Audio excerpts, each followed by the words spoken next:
Oh, sorry about that, fam. All right, there we go. Shout out to the all right, man. For all things Pelicans, man, y'all tuned into the Pelican Postgame Report. Much love. Appreciate y'all being in the stream. Y'all feel free to hit the like button, hit the subscribe button. By all means, feel free to share the show on your social media feed. We in here representing the flocking nation, man. PPR in the morning. Good to see y'all, man. Big ups to everybody. Michael, I see you, fam. GH15. Good to see you, Jordan. Much love. YBG Don. Good to see you. You dig. Good to see you, fam. Much love. Michael de Blasio. What's happening, Michael? How you doing, sir? All right, Charles. How you doing, fam? Appreciate the flocking nation. We're up in this thing. Now, of course, we know the Pelicans, man, had a disastrous G League situation, man, where we kind of watched them kind of stank it up in the G League, but it was more about certain players, right? We would like I said G League, the summer league. Kind of confusing because really it's most of the same players going to be there. So the summer league, and we watched the 0-4 summer league happen, and we was like, man, it would have been nice to get a win, but you could see what the Pelicans were trying to do. They were trying to get some reps for our center, Yves Misi, for Carlo Mekabic, as well as Jordan Hawkins, trying to get him familiar with certain aspects of a different game. We got peaks, some looks at Antonio Reeves, this year's second round draft pick. We've seen some of the other guys like Ford and others that tried to make moves and do some stuff. So yeah, it was what it was, man. But in this matchup, we seen what happened with the Pelicans. And like I said, Yves Misi talked about him getting dunked on and everything. We kind of seen that thing, how that played out. But he says he's going to challenge a lot of shots. So yeah, that's that Mutombo kind of you can't have a conscience when people are when you challenge you. You're a shot blocker, you know, you go for the ball and sometimes you're gonna get the worst of it. So, you gotta have a short memory in that regard. But Eves was getting funky out there. You could see him moving. He definitely can move. Very active in the board, jumping, getting there. And does it make sense with the Pelicans? Now we heard Doc Ock talk about them feeling positive about the roster. And of course, the Pelicans are going to go into the season with this roster. This is just what it is. But anyway, let's kind of go over some of this G League stuff, man. We're going to talk about this before we head into some of these other articles I got kind of tuned up for you. The Pelicans go down 0-4 in summer league play, man. And that's a wrap on it. So anyway, a much better performance in some of the bigs. Yves, as you can see what he was doing in some of the highlight reels we had. He finished with 11 points in 30 minutes. They gave him a lot of minutes in the game. He was around there doing this thing, had 6 rebounds, a better rebounded performance. Their Ford played better. 16 points in 29 minutes of actual, 4 assists, 4 rebounds. I like Ford's game, but he's just not really he's not really a defensive guard. I mean, he facilitates well, and he has a decent shot. He was 3 or 5 in this game. But what's really interesting is the fact that he don't move his feet fast enough to play defense, which he could be a liability. But I do like his hustle and his mentality. And then, of course, he led everybody with 16 points, 13 from Jordan Hawkins in 30 minutes, 4 of 13 from the field. Didn't do all that well in shooting the rock, to be quite honest with you. But, like I said, it is summer league. 12 from Reeves, the second round draft pick, a lot better shooting performance from downtown by him. 3 of 6 from the field, 3 of 5 from downtown. And he was 3 or 4 from the foul line, finished with 12 points. But the plus and minus was really off of this game, obviously. But, it is what it is. And, of course, off the bench, we did see performances by Brooks, who got an opportunity to play, finished with 9 points. He didn't hit a 3, was 3 of 8 from the field, 0 of 3 from downtown, and 3 for 3 from the foul line. 7 from Brockington, who struggled mightily in the summer league. I like Brockington. I like his athleticism, but he didn't look too good in this rendition this time around. We actually had an opportunity to see Josh Adoro get out there for 13 minutes. Finally, in the last game of summer league, he finished with 4 points and 5 boards. But in the end, the Pelicans marched off to a 0-4, very forgettable summer league performance. So, we knew what this was about. It was basically to get some of these guys reps because it appears that Yves might be the guy the Pelicans march into the regular season with. And the thing about, and of course, we have different guys. We got Tice, we have Carlo Mekovic, and Mekovic offensively is further along than Yves because of his opportunities in Europe. But like I said, if the Pelicans are feeling really calm and cool about their bigs, that's what the Octopus said. Octopus says that they like their young people, they like their center position. They added Daniel Tyson. I don't think Tice will be a big starter in terms of that because what he played in over the last 2 years. He started like 2 games or something like that over the last 2 years, 4 games, something like that. It wasn't a lot of starter experience. Even though he's a reserve big, that's what Daniel Tice brings you. Carlo Mekovic, like I said, is going to be a factor in that lineup. But with the first round draft pick placed upon Yves, you got to look at it and said he's the man. He looked really good, man. He looked really good against the Grizzlies the other night. He really did. He was hustling. They gave him a lot of minutes. He was moving. He was shot blocking. He was very active. He was doing his thing. And I was very impressed with Yves' performance against the Grizzlies.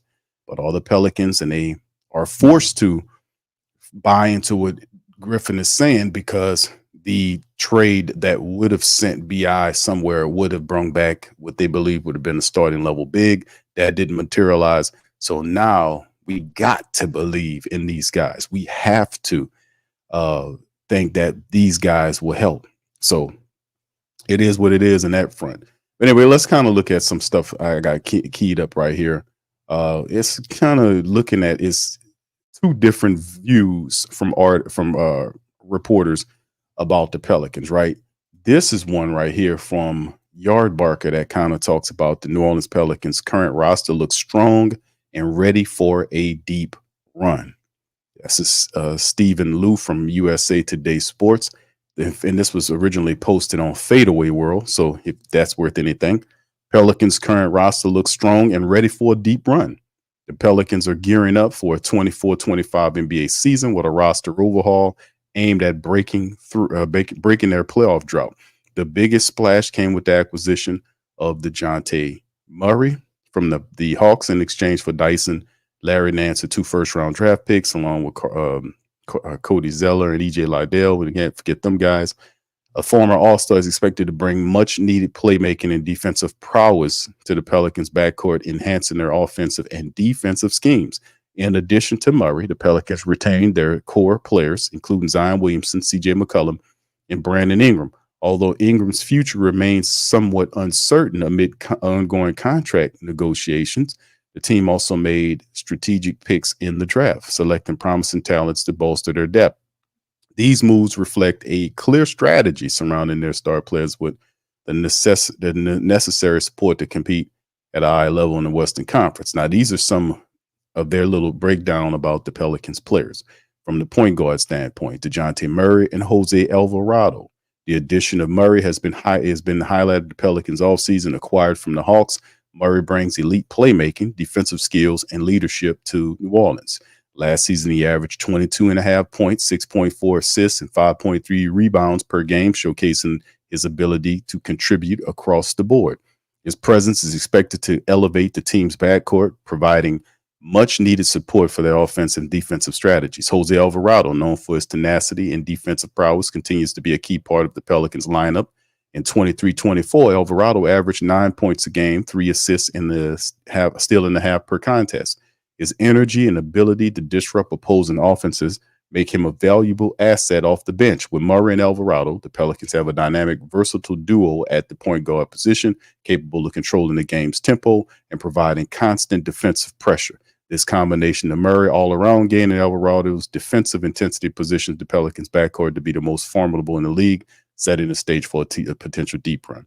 Now, listen, even though I do like what the writer is saying, because he's not really saying, hey, man, DeJounte Murray, because it's obviously starting and then the bench guys. Uh, Jose Alvarado in the final year of his agreement. A lot of people believe Jose Alvarado is going to eventually leave, just like Najee Marshall did. So, but having DeJounte Murray here for a good time window and taking advantage of Jose Alvarado while we still have him as a backup point guard will be a very important thing because Jose has that energy, that defensive energy off the bench. He's a bulldog, a pit bull on defense. He's highly injured, and his offensive game is improved. If you watch some of the stuff when his Puerto Rican play, you can really see that Jose Alvarado's game, overall game, is pretty damn good. So I'm looking forward to seeing what Jose, because Jose has gotten better. You can see what he did, and having those guys there, I love the guards. Now, of course, if you go shooting guards, he talks about Jordan Hawkins and CJ McCollum. A lot of people not too keen on CJ, but CJ can shoot the 3-point ball. Off ball, CJ is more what we aiming at right now because the Pelicans really are going to be kind of stuck with both CJ McCollum and Brandon Ingram, at least up to the trade deadline. Now, we still see a couple of trades had occurred, lesser trades with Zaire Williams being traded to the Brooklyn Nets. We all seen that trade happen the other day. So it's still trades are happening. But in terms of the Pelicans, David Griffin himself was saying to be trying to control the trade of Brandon Ingram. And he talked about it a few days ago. We covered it. Him saying that they didn't really have an interest in trading Brandon Ingram, despite the fact that they don't have an interest in paying Brandon Ingram what he wants. So this is a huge gamble, by the way. This is a huge gamble by David Griffin with the Brandon Ingram thing, because we'll see how it all looks. Because Brandon Ingram just going to play his contract out and just go into free agency. I mean, that's only, that's nothing really to kind of go over about that. Okay, if you're not going to pay me, I'm making what, $36 million or whatever it is. That's fine. I'll just make my 36 this year, and then when the time comes, I'll just go into free agency and get the 45, $50 million, well, 45, 50, or whatever the market stipulates, I'll get. So it is what it is. It's not complicated. It's just what it is, right? All right, so anyway, on the next one, McCollum continues to be a vital part of the Pelicans offseason. Last season, McCollum averaged almost 21 points a contest with 4.4 assists, 4 rebounds per game, while shooting almost 44% from the field and 38% from downtown. His ability to create his own shot and score efficiently from all areas of the court makes him a crucial asset for the Pelicans. McCollum's veteran presence in scoring will be key in leading the Pelicans backcourt along with DeJounte Murray. Now, a lot of people don't want to see CJ McCollum in the backcourt, the starting backcourt, which should be DeJounte Murray and Herb Jones. Now, DeJounte, we've seen his scoring 22 and a half a game. Herb Jones is a true 3 and D guy. Used to be just a defensive guy. You could leave Herb alone and double down on another guy, and Herb is standing. He's at the 3-point line up at, and he'll take the shot, miss the shot. That's old Herb. This new Herb, this 3 and D guy, he hits those threes confidently. So you got to respect this game.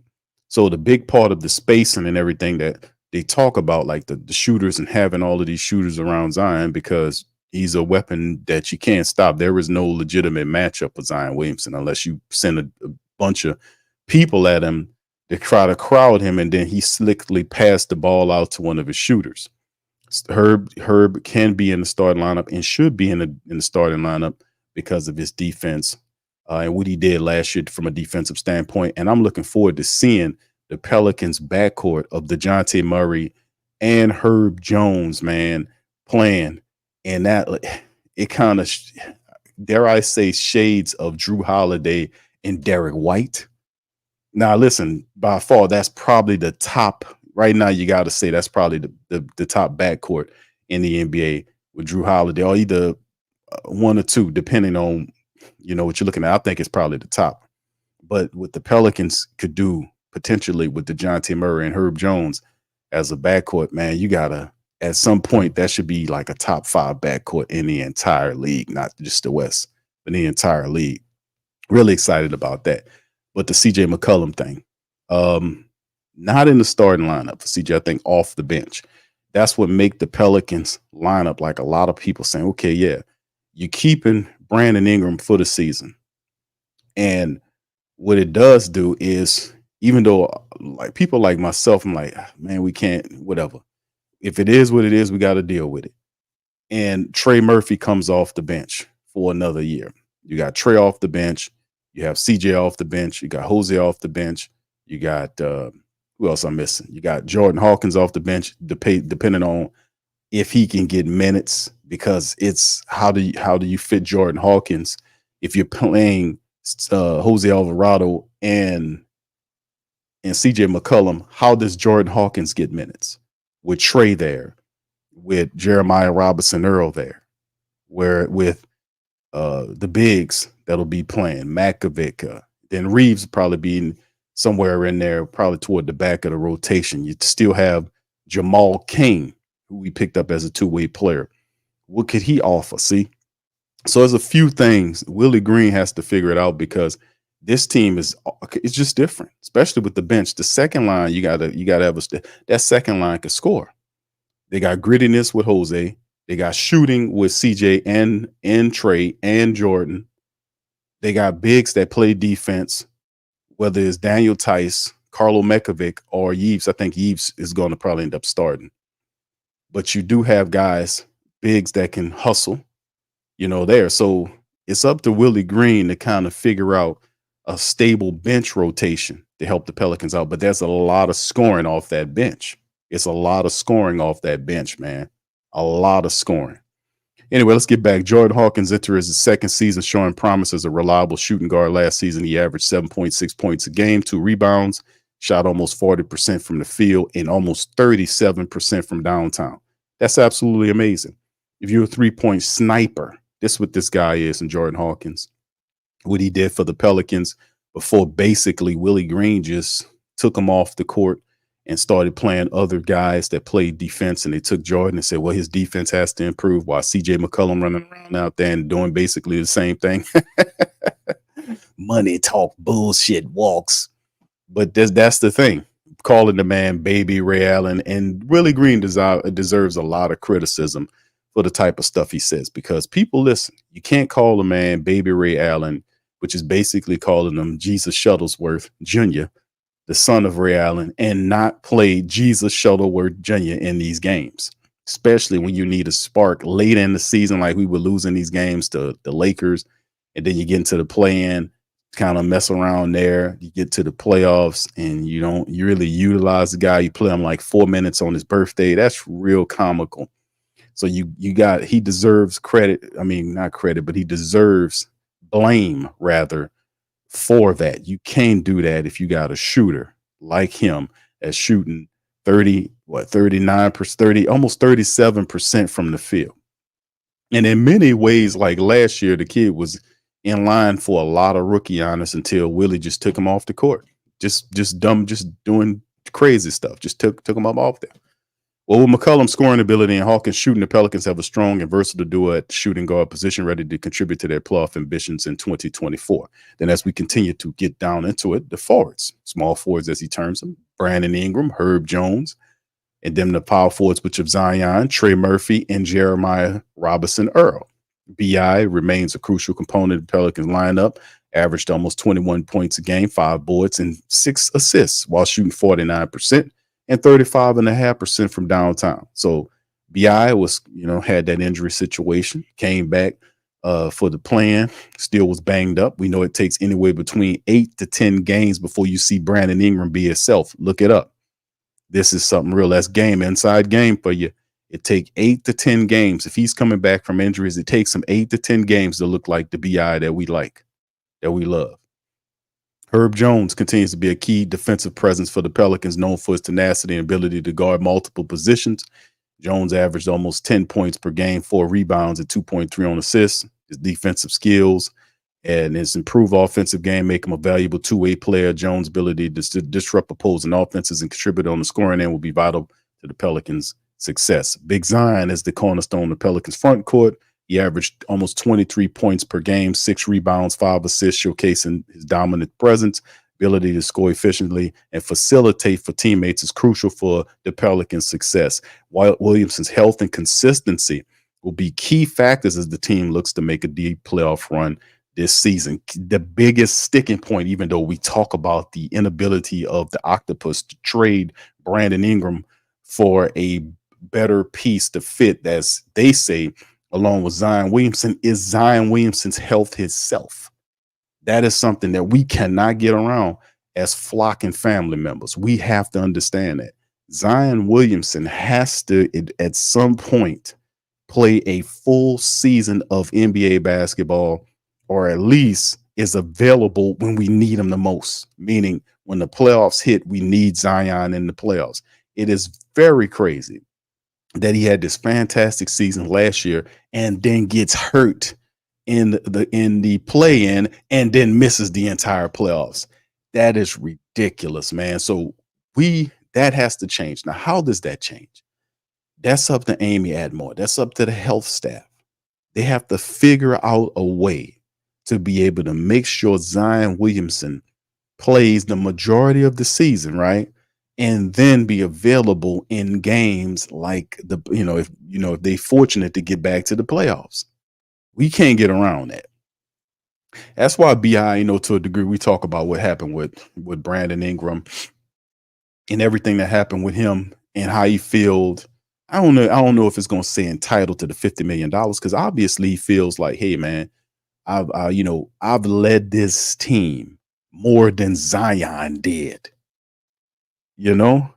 Listen, don't forget, just because I struggled in, it coming off from injury, because I was coming off an injury with a team, don't forget, since I've been here, I've been out there more than Zion. So that's why he feels that he should, that he was the top option. So it's like, if you think about it, because you got to remember, these athletes have egos, man. Everybody got an ego. But when you're a professional athlete or an entertainer or a person like that, you always got people running up to you and they pump their heads up, tell them all the stuff. You're the greatest. You're this, that, and the third. And a lot of times, if you're not sound in your thinking, you let that get to you. That's why a lot of these people got big personalities, big old heads, and stuff like that, because people throwing that at them all the time. So if he feels, because he was actually there in a lot of that time that Zion missed a lot of time with the Pelicans, but BI was there. BI was there in option one and contributed. And to a degree, you got to see that Brandon Ingram says, hey, man, don't forget that. You're looking at it from last year's standpoint, but what about all the rest of them years? Don't I deserve that? People's like, nah. And he says, nah, I do. So, I mean, you got to think about that, man. Then you expecting him to fall back into the range. You led the team for all that time. And then the guy that they're not admitting is the option one, because they many times would kind of draw back about admitting to options. You'd be like, why would they do that? Because they didn't want to heap a lot of that on a player that can't prove that he can stay healthy. You see? So if you got one guy there and the other guy isn't, what you gonna do? You gotta play through who you have. And then what the man's supposed to do? Okay, fall back when the other guy comes back, then gets hurt, then goes back and no.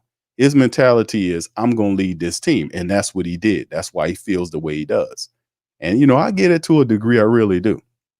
All right, anyway, let's keep it going. Trey Murphy the third continues to develop as a versatile forward for the Pelicans, known for shooting and defensive capabilities. Murphy averaged 14 and a half, 3.6 on the rebounds. His ability to stretch the floor with shooting makes him an ideal complement for Williamson on the front court. Absolutely. Shooters around the gravity, the guy with the gravity. Shooters around Zion. Very simple strategy, right, fam? Zion, feed Zion inside. Zion one-on-one is barbecue city for anybody. You can't guard him one-on-one. They have to collapse. When they do collapse on Zion, ball goes out to Trey, ball goes out to Murray, ball goes out to Herb, ball goes out to BI, wide open jump shot, gotta knock it down. Gotta knock it down. Gotta knock it down. So that's the mentality the Pelicans are playing with. That's the space that they talk about. The space and pace, how fast did they play, and the fact that you're using Zion Williamson's gravity to implode those defenses and create wide open shot opportunities for your 3-point shooters, Trey Murphy, Jordan Hawkins, CJ McCollum. You got quite a few of them, right? All right, then Jeremiah Robinson Earl, as I affectionately call him, Uncle Jeremiah Robinson Earl, because that's an old school country ass name. I thought this guy was from deep south somewhere with a name like Jeremiah Robinson Earl. That's like Uncle Jeremiah Robinson. That's Uncle Robinson Earl. That's an old school, deep country ass name. And he joined the Pelicans in 23-24, adds depth to the power forward position, averaged 3 points and 2 boards in limited minutes. This guy could play.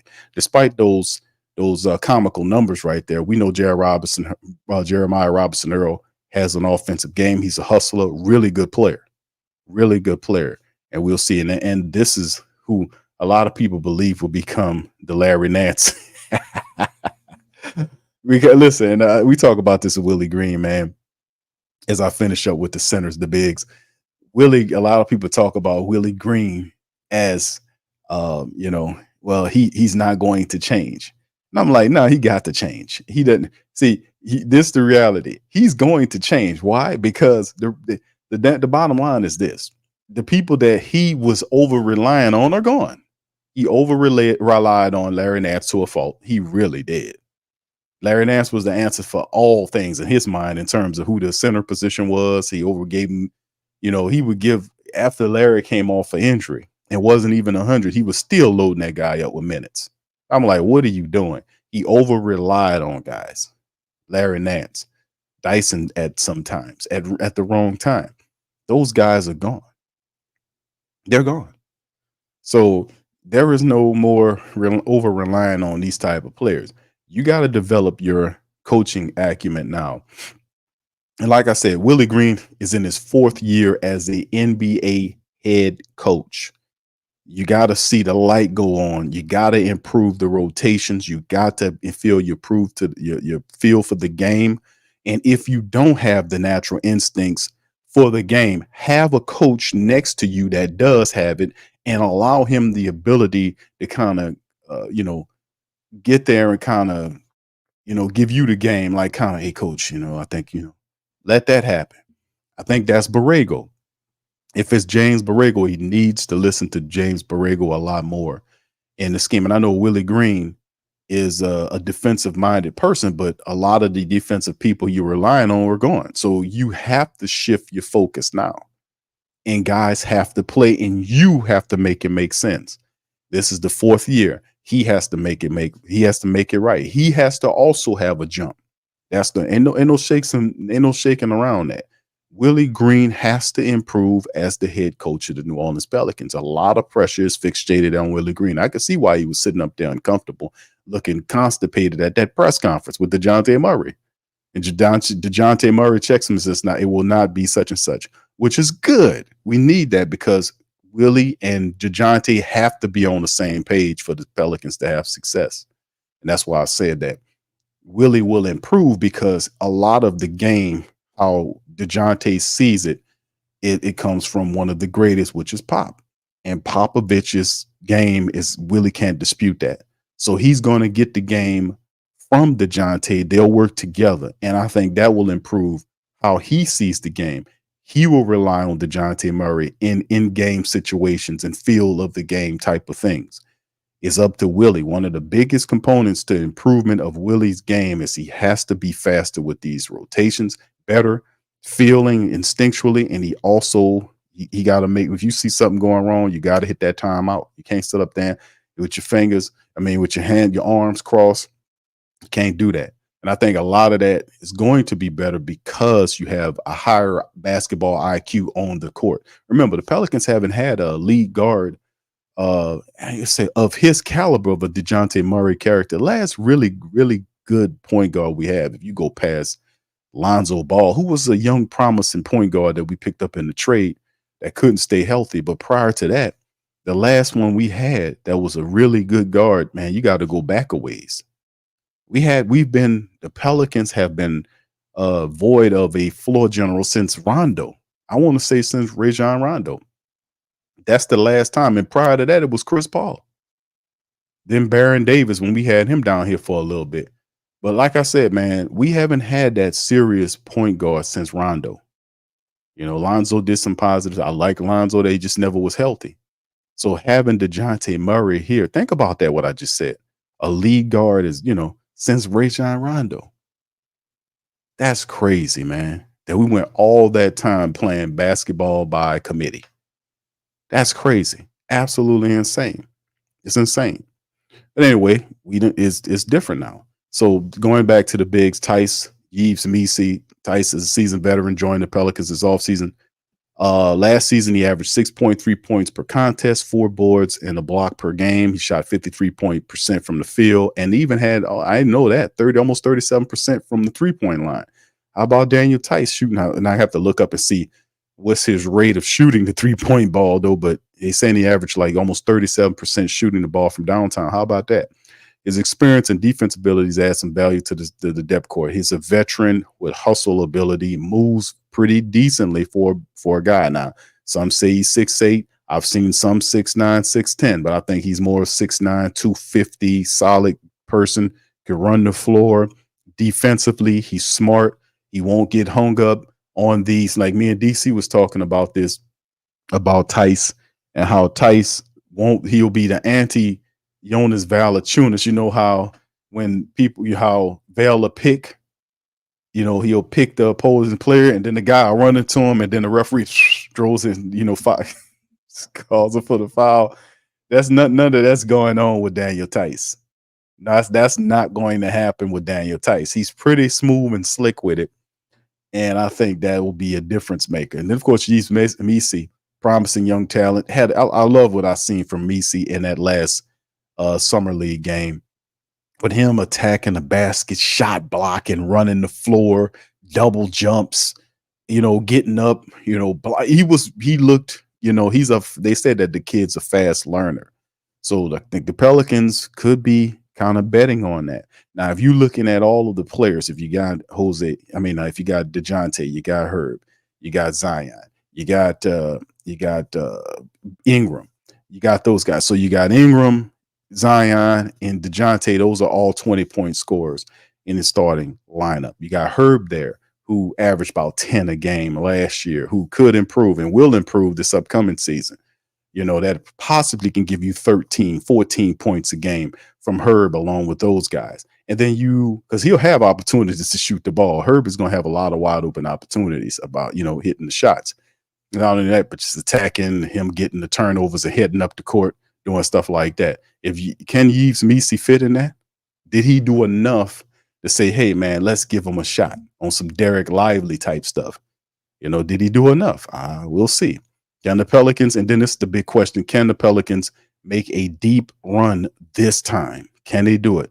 Pelicans are poised for a potential deep playoff run this year, thanks to a series of moves and key player developments. The acquisition of Murray and the Hawks add a dynamic playmaker and elite defender to the backcourt, significantly boosting both offense and defensive side of the ball. McCollum creates formidable backcourt duo that control the tempo, playing off ball. Even when we say him off the bench, even if you have CJ McCollum off the bench, I still want CJ off the bench and off the ball. But regardless, I don't want him to lead guard off the bench, even though he'll be the sixth man. I still want him off the ball, off the bench. You get what I'm saying? Because regardless or not, the ball still has to circulate on the second team. We have Trey, we have all these other guys. We still need somebody off the bench, the steel floor general off the bench, to keep CJ off the ball. He's supposed to be off the ball all the time. We can't let CJ be the key ball handler off the bench, because what's going to happen is guys are not going to get any shots, because he's going to go down and jack the damn thing up. That's what he does. Guys ain't even across the half court line, and he got the damn ball jacked up already. And then no, we can't have that, man. We got to protect him from his own vices, so to speak. All right. So anyway, it says, let's see, where was I? McCollum creates a formidable backcourt duo that control the tempo and score efficiently. Zion, if he can stay healthy, remains the cornerstone of the team. His ability to dominate inside, facilitate for teammates is crucial for the Pelicans' success. Pairing him with emerging stars like Trey Murphy III provides the team with a versatile and potent offensive front court. The return of players like B.I. and the addition of defensive stalwart Herb Jones adds stability and experience. Ingram's scoring and playmaking combined with Jones' defensive prowess give the Pelicans a well-rounded wing rotation capable of handling various matchups in the playoffs. And with the blend of star power, depth, and improved defensive capabilities, the Pelicans assemble a team that is not capable of reaching that is not only capable of reaching the playoffs, but also making a deep playoff run. If key players stay healthy and the team chemistry continues to build, New Orleans could be formidable contender in the postseason. Now, this is interesting because the Pelicans is the ultimate, boom or bust team. They're the ultimate because it's all based on Zion Williamson, a player that hasn't been able to stay healthy. If Zion if we lose him at certain intervals of the season, it's just people are living with the life that, hey, the kid's just gonna get hurt. So in some perspectives, a lot of people are like, man, I don't think he'll ever have a season where he just go through the entire season without missing a game. I haven't seen it. You guys haven't seen it. I would love to see it though. But how do we get there? We know that the medical staff have to do everything it can to protect, to make sure this, that, and the third, he's conditioned properly. And from what remember, Willie Green talked about Zion's condition, say he looks good. He's been working in all season. Remember, he was hurt and missed the playoffs. So there was an update saying that he's healthy, which everybody, when you get close to the season, that's the first and biggest question that people are going to come out and say is, where is Zion Williamson? Is he healthy? And that seemed to be the damn question every year. So now that the team is really focused and centered around Zion Williamson, and we have the shooters, we have some of these players here, how does it look? And that's the biggest sticking point. Can Zion Williamson be healthy when we need him? Because without him, the Pelicans they're not going to do a damn thing. I mean, they'll win some games, but they'll be capped out as far as how they can go, how high they can go without Zion Williamson. To get where you want to really be a team that plays for much more, Zion has to be available. He has to be available. So the health staff is a big part of the plan. Zion is a big part of the plan to make sure he continues to eat well and work out well and do what the people say he's supposed to do. And the third part of it is Willie Green. Willie Green has to be able to assemble a second string staff or a second line staff that makes sure that Zion gets the proper amount of minutes and that he's not overused. You get what I'm saying? That he's not abused in terms of his minutes, that he gets his minutes, but Willie has a good bench rotation that he circles guys in and out. And that's not just Zion, that's everybody. That's what the purpose of the depth chart is. We don't need to go 8 guys. And just because he can't handle rotations right, you're going to have to dig deep and put together a 9. When you got Zion Williamson, you need to have a 9 to 10 player alignment. You get what I'm saying? That's just common sense. So at some point, we got to see that. Those 3 things, the health staff working with him, Zion doing what he's supposed to do, and in agreement with the health staff, in relation with the health staff, and then Willie Green making sure he puts a decent second line that has 9 to 10 guy rotation every night to make sure that you don't overuse Zion or BI or any of these guys, and make sure everybody get their right amount of minutes. Because we have once again, we're fortunate to have a deep second line. So all right, so that's one good article, fam, that kind of gave some love to the Pelicans. They like, yeah, man, the Pelicans doing this one. Now, this one, not so much, right? Let's look at this one, fam, and then we'll kind of move forward. 5 NBA rosters that make no sense. This is Grant Hughes from Bleacher Report, and this is what he's saying about this. He says, as the dust settles on the 24 NBA free agency, some seemingly unfinished and confusing rosters remain. The too little talent at one position, too much at another. Teardowns only have completed enough in each case to make you wonder, wait, are they really done here? It's not easy to come out of July with a team that looks fully ready to hit the ground running. That's my favorite saying. There's always a test phase in the early season, a filling out period in which coaches get a chance to see how theoretically player groupings look in practice. But when the team's here, it's particularly difficult to overlook the deficiencies and imbalances. Forget about how things might go in practice. Even the theories of how these teams will function, from their rotations on the floor to their broader organizational directions, are tough to grasp.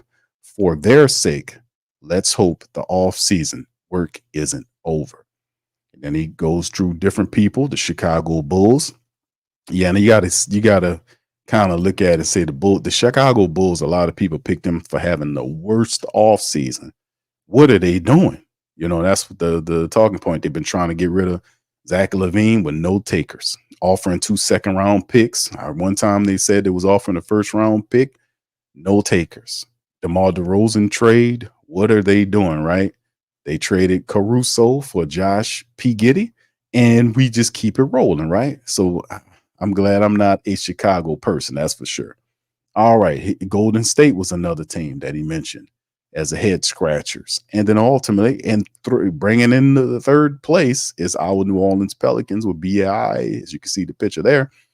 If the New Orleans Pelicans roster seems like it's missing something, there's a good reason for that. With only Daniel Tice and the number 21st pick, Yves Missi at center, Brandon Ingram's future very much up in the air. New Orleans is one of the most obviously unfinished personnel groups in the league. That's why deals sending Ingram to Cleveland for Jared Allen continue to have cachet and fake trade economy. Ingram might not be the ideal 3 between the Cavs' 2 small backcourt of Mitchell and Darius Garland, but the 2 big front of Mobley and Jared Allen, because he's best with the ball in his hands and isn't equipped to wrangle tough wings on D, but he doesn't seem likely to be a long timer with the Pelicans. Whether it's for Allen or some other big, Ingram's, whose contract is currently set to expire after next season, is one of the most logical trade candidates around. Herb Jones, Trey Murphy III are better support pieces next to Zion Williamson, who functions best as the primarily ball handler with 3 and D spaces around him. Jones and Murphy attempted more threes per 36 minutes than Ingram last year, and both were more accurate from deep as well. Murray on board as a secondary ball handler. If he returns to form, third high-end defensive piece around Zion. Ingram's best attributes, individual shot creation and mid-range sniping, are worse fits than ever. That's what he's saying about DeJounte Murray. The Pels are a more talented team with Murray in the fold, and even if they lost Valanciunas, Larry Nance, Dyson Daniels, and Najee Marshall in early July, but they're also in balance and clearly a trade away from shorting things out. So, what do you guys think about what he's saying here? He hits on some good points. Now, although I don't know that, I don't anticipate, I know Zion Williamson using point Zion, they'll do that, but I don't think DeJounte Murray will be the second ball handler. I think he's brought in to be the primary ball handler to set the table between these guys. And then at certain intervals of the game, they allow Zion Williamson to go into point Zion. I don't think they abandon that because it works well. But I don't think Zion will be the key ball handler. You want DeJounte Murray, who's more experienced in that role, who has those instincts as a floor general, who can set everything up. You want him operating that way. Then when the time comes, we'll roll Zion in there to do his thing. I think that'll be more consistent. Besides, when we seen that happen last year, when the Pelicans had success with Zion Williamson operating as the ball handler, they didn't consistently go to it. Like, they'll have a game where they would dominate, and then the next game they'll go back to whatever. That was like, what's going on here? After Willie Green said that, yeah, we're going to keep doing such and such, we like Zion Williamson with the ball handling. The next game they'll go into it and they'll be like having somebody else handling the ball and Zion to be standing on the wing. I'm like, what's going on here? Why are you guys not consistent in what works? It just didn't make any sense, man. It didn't make any sense. And that's really all on Willie Green. The consistency of the mindset, that's up for him to be controlled. And for him to go away from something that works at time was very baffling. That's why I would say Willie Green, unless I like Willie Green, but Willie Green has to improve his philosophy. Ain't no way around that, man. There's no way around that. Zion Williamson remaining healthy, and Willie Green has to become a better basketball coach. And pressure's on. The pressure's on Willie Green to figure it out, man. You don't have all these other people he can rely on. You don't have Larry Nance to run out. Hey, Larry, go out there and play 25 minutes. No, man, you got to find somebody else. You better start doing it right, because I'm telling you, if you can't allow for slippage. Like, you have 49 wins last year. And shout out to y'all guys, man, for being here. I got a poll in the chat right now that's asking the question about, are the Pelicans going to improve on their win total in 24-25? And people, 73%, shout out to you guys, 73% says yes. Now, what I should have did was asked you. Now, when I mean improve on their win total, the Pelicans won 49 games last year. That's what I'm saying. The Pelicans won 49 games last year. Do the Pelicans win 50 or more games this upcoming season? Is the question. That's the question. Can they do it? And for them to do it, you got to have a bunch of stuff that works in their favor. Like the Pelicans, talently, from a talent standpoint, last year just ran over certain teams, ran them over, blew them out. We seen all kind of blowouts. Now they caught a flat tire toward the back end of the year when you start seeing them lose to San Antonio. You see what I'm saying? They lost to the Lakers at the end of the season, then lost to the Lakers again in the play-in, and then got Sacramento, a team that they dominated. I wonder if we had gotten anybody else, would the Pelicans be able to beat Sacramento? We were very fortunate to get Sacramento in the playoff. We have a mental domination over Sacramento, man. Anytime you beat a team through the year and then you just flush them on out, and you got them mentally dominated. So if we any other team but them, I wonder if we would have had that, because that was the lone bright spot between us losing to the Lakers twice, end of the season, then the plan, then beating Sacramento, getting OKC, and then just getting washed out of that by OKC. The lone bright spot in that series was Sacramento. So, but that's what I'm saying. It's a lot because Zion has to be healthy, in which we hadn't seen him play a whole season yet. Not saying that he can't, but if a lot of times early on, he wasn't taking it serious. Remember, he got on Gilbert Arenas' platform and talked about him, being, having money and having all this food down, having all this food. And I guess you're a youngster, you like food, and you in New Orleans. And listen, let me tell you something. You'd be bigger than the Superdome if you can't control yourself. We don't need him coming out there looking like Sean Kemp. The worst thing happened to Sean, if y'all remember Sean Kemp, the great Seattle Supersonic forward, Sean Kemp. But prior to what happened? The NBA had a contract dispute, right? The NBA had a contract dispute where they wasn't playing basketball, right? And then the next year, when the dispute was over with, Sean Kemp came back and he looked like Shaquille O'Neal. I'm like, who the F is this guy? He had a 1-inch vertical. This was the dude. This was the Rain Man.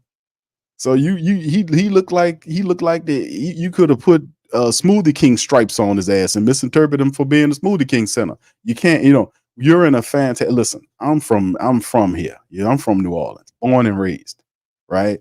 And I'm gonna tell you straight up and down, baby, that the food, and it's not just the food, but it's the people, that environment. Like not only you getting something good to eat, but you got music going while you being entertained and stuff like that. We got a lot snapping and popping down here. So if you're not disciplined in your approach and kind of staying away and backing away from that goddamn table, you blow up bigger than the Superdome down here. You gotta watch it, baby. You gotta watch it. It's a lot of stuff down here that'll swole you up. I'm just telling you. You get a turkey neck, and then a second neck, and the third neck, and then next thing you know, you're in the hospital. So you gotta watch yourself, baby. You gotta proportion yourself. You see? But I have to give Zion win, because early on, that's what he was doing. He was having good fun. He was eating. He was doing all the stuff, he was eating and doing all that. But in the end, right now, it's been a change. He's matured some. He had the baby, and him and his girl and everybody did good. So now he's focusing on, after he got the big money contract, he's focusing on keeping himself together. And you're seeing more of a professional version of Zion Williamson. As before, he was, I don't know if you could say from a physique and training standpoint that he wasn't locked in like he was supposed to, and he wasn't. But now he is. So that might contribute to us seeing Zion play a full season, or perhaps close to a full season. You see what I'm saying? I'm saying possibly. We haven't seen it, but I'm really hoping that we can, because that's when the success comes. Or at least if something happens, you would kind of say, hopefully it happens at a certain interval of time where we will be able to get them and have them for when we really need them, which is the playoff push. So it's all very, interesting to see how it goes. But that's the purpose of having deep teams that can absorb as much injury as they can, and also be able to play guys at certain minutes to prevent them from being hurt. You see, some games you get more minutes than others, but in a balanced approach, you have the bench that second line that kind of makes sure guys get a certain amount of minutes so that they capped at a certain bit. And then you have guys doing what they're supposed to do. But if you, like I said, if you look at what the Pelicans, how they constructed, and a lot of people are not happy about them not moving Brandon Ingram. And I'm one of the people, I'm like, man, it kind of puts a cloud over the team of uncertainty that we're playing over. And I don't like that because it could potentially be used as a deterrent. It could be used as a distraction mechanism. You see what I'm saying? So it's interesting, man. We'll see how it goes moving forward, man. All right. So anyway, shout out to you guys, man. I know that first article right there was giving the Pelicans some love. This one, not so much, saying it's a confusing roster because it has the feel of being incomplete. Man, ain't lying, man. It is now being complete simply because Doc Ock is saying, hey, man, we gonna be looking forward to playing small and fast. I'm like, what? What are you talking about, Doc Ock? We got big guys in the West, man. What you talking about, man? We just talking about Zion Williamson playing the full season. We don't want to see him at the 5, brother. No, sir. We do not. We don't want to see him at the 5. We don't need to see none of that shit. All right. So, yeah, small and fast, man. Get the hell out of here, man. You better get that 7-footer center. You better get him ready to play some ball. That's what you better do. You better get Yves, and you better get Carlo, and you better get Daniel Tice, and you better get them guys ready to play some basketball in the Big Easy, man. The hell with all that other talking about. The octopus be just going crazy, don't he? All right, 504 Code says, Q, my 3 biggest concerns are the center position. If BI is not moved, will he create bad energy in the locker room? And has Willie reached his ceiling as a head coach? A 504 Code, those are very, very interesting concerns. And I think a lot of the majority of the flock believes in what you're saying. They're saying that too. They're like, man, I don't know. But that's because you got the octopus running around here and he's saying stuff. And I wish he would stop that because he kind of fans a lot of the flames. He fans a lot of these flames, right? Because really, if I want to hear about scheme and fit, I want to hear from the coach because the coach is the one that has the direct ability to be able to employ these people in a way that makes sense. Not the octopus, not him, not Doc Oct. And for people say Q is most people probably listen to shows that Q, who the hell is Doc Octopus? This is goddamn guy right here. You see, that's him. That's what I'm talking about. This guy. And the reason why he's called that is because he's a micromanager. He puts his goddamn hands and his opinions and everywhere where it don't belong when it's not warranted. We don't need to hear you about we looking forward to play fast and little. And no, we don't want to hear that. What's the purpose of drafting a 7-foot center that can run if you're talking about playing fast and the guy's a fast center? What are you talking about? So that's what I'm saying. Just shut up and go somewhere. Stop talking and let somebody else talk. Let the general manager speak. I got a problem with them dudes, with a guy like him speaking more than the general manager and the coach. He's speaking more than the guys that actually are on the court, the ones that implement the philosophy. Just shut up and go somewhere. It's annoying. Looking forward to paying space. And what he's doing is he's trying to create a narrative that he done everything he could do. But in essence, he blamed everything but his own stinking ass for why Brandon Ingram is still here. He blamed everything. He blamed the size of the market. Well, we can, man, and you can make mistakes if you're no, you can't make mistakes in big markets. They got general managers and VPs get fired all the time for making poor decisions. It don't matter how big the market the team is in. You got to make the right decisions. You have to make the right decisions with the money. You got to. It don't matter. And this guy get a max and this guy get a max. And they got 3 players on the Pelicans team totaling over $100 million. I don't want to hear it. If you can't do it, take your ass out of here and let somebody else that know what they do come in here and fix the team. Go somewhere. That's the problem I got with the guy. We don't need to hear you all the time. Let's hear from the coach to put these guys on the floor. And you validate, because that's what I'm saying. When you hear playing small and fast and all this kind of rhetoric, it shoots in the face of what they're doing. It's a contradiction. And I don't think it just be prattling on thinking people are not going to dissect what you're saying because it contradicts the flows of what the team is doing. How can there be a super hot market for BI at the start of the trade cycle, and then by the end of the cycle, the market's dead and everybody got traded that's similar to him? How does that work? And then toward the back end of the conversation, you contradict yourself again by saying that we really didn't want to trade him, which would explain why he's still here. But you don't want to trade him and you don't want to pay him. So what is he going to do? Play 1 year under his contract and then leave in free agency. And it's not, it don't take Poindexter. They don't take geniuses. They don't take Bill Gates. They don't take nobody with a high IQ to figure this stuff out, man. Come on. But yeah, the concerns of the center position, yeah, the first round draft grade goes to Yves Missi. Obviously, based on them loading him up with minutes in the summer league, they anticipate him being an option for the 5 spot.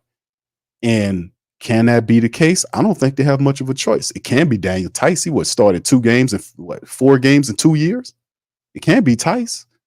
And Carlo Mekovic, his offensive game is further along than Yves, but Yves has the first round grade. You have to be right. You got to justify the first round pick, you would think, especially if you have a first round draft pick center at a position of need. You got to play the guy. And then they hyped him up and we like him a lot. We think we're confident and such and such. Well, that kind of lets you know what that's going to be. So there you go. Now, it's not ideal. It really isn't ideal. But this is the path in which Griffin has put the Pelicans on. I don't like the fact that I don't think BI is going to be a problem to the Pelicans because I don't think that's going to happen. I think Brandon Ingram is a professional. I think BI is going to play. He's still making $36 million this year, still a lot of bread. He'll play his 1 year and then go into that new CBA next year with all that elevated money and try to get as much money as he could next year. It is what it is, right? And this is the path the man set us on. But I don't think he creates bad energy in the locker room. I think he'll have fun with the Pelicans and then go get his money. And Willie Green reached his ceiling as a head coach. I don't know if he reached his ceiling as a head coach. It's just he's been head coaching for 4 years. This is his 4th year. And I think that would be a question, like if you a guy that been doing it for like 7 or 8 years as a head coach. But Willie Green is not a strategist. We know that. Willie Green's rotations are delayed. His timeouts are delayed at times. His questionable rotations at times of putting in defensive players when you need offensive sparks is very questionable at times. It's just, I don't know what is going on there. It's like, no, you need offense now, not defense. And now that the team has moved off the guys that he used to do that with, now it's more offense. Like, look at the team, like especially off the bench, it's more offensive driven than it is defense, right? Think about it. You have CJ McCollum has to come off the bench. That's a guy that should be all right coming off the bench. Jose Alvarado's getting better. Trey Murphy's getting better. So those are 3 guys right there, especially between CJ and Trey, that are offensive inclined, even though Trey is doing a lot more than just shooting a 3, right? Him coming off the bench. And then you're playing the second teamers, which should make Jose, CJ, Trey games like playing those second teamers. It should be they should be able to have an easier game as opposed to them going at the starters. Those are the backups, you would think. But that's up to Willie Green to figure it out. I don't know if he reached his ceiling as a head coach 504. I don't know if to say that because I still think Willie Green is his biggest flaw, in my opinion, is his stubbornness, is his inability to stick with what works. You see, because there were games last year the Pelicans lost simply because he made the wrong choice in the game. Like they were at an interval where the game was in reach or it was tied. And had he made the right decision to go more offensive, the Pelicans could have pushed past. But at times last year, he made a lot of questionable decisions that ultimately led the Pelicans into losses, especially on the back end of the last year when the Pelicans lost all kind of momentum. They just fell through the floor. They were the road warriors, and then they couldn't even win on the road. So, I mean, and then the IQ of knowing, like why were the Pelicans so good on the road last year? And then it's like, okay, where did you guys play? It was common sense stuff. Like, where did they practice at? We practice in the building that we played the team that night. Well, won't you do that at home as opposed to practice on Airline Drive in the practice facility? Go down to the Smoothie King Center and practice down there to get familiar in your own building. Do that. They did that one time. and got a win. And then he went back to the practice facility. I don't understand, man. What you doing? You see what I'm saying? That has to improve, man. So he's not known as a strategist. People like Willie Green because he's a good dude. He's a faithful dude. In terms of his faith, he's big on that. He doesn't curse.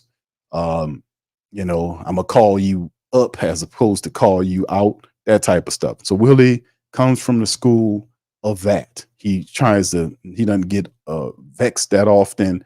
He controls himself. He don't get texts to inspire the team. That's not his philosophy. I'm not gonna, he even said that, he ain't gonna lose no money over it, which some people are like, what? But that's his stance. That's what it is.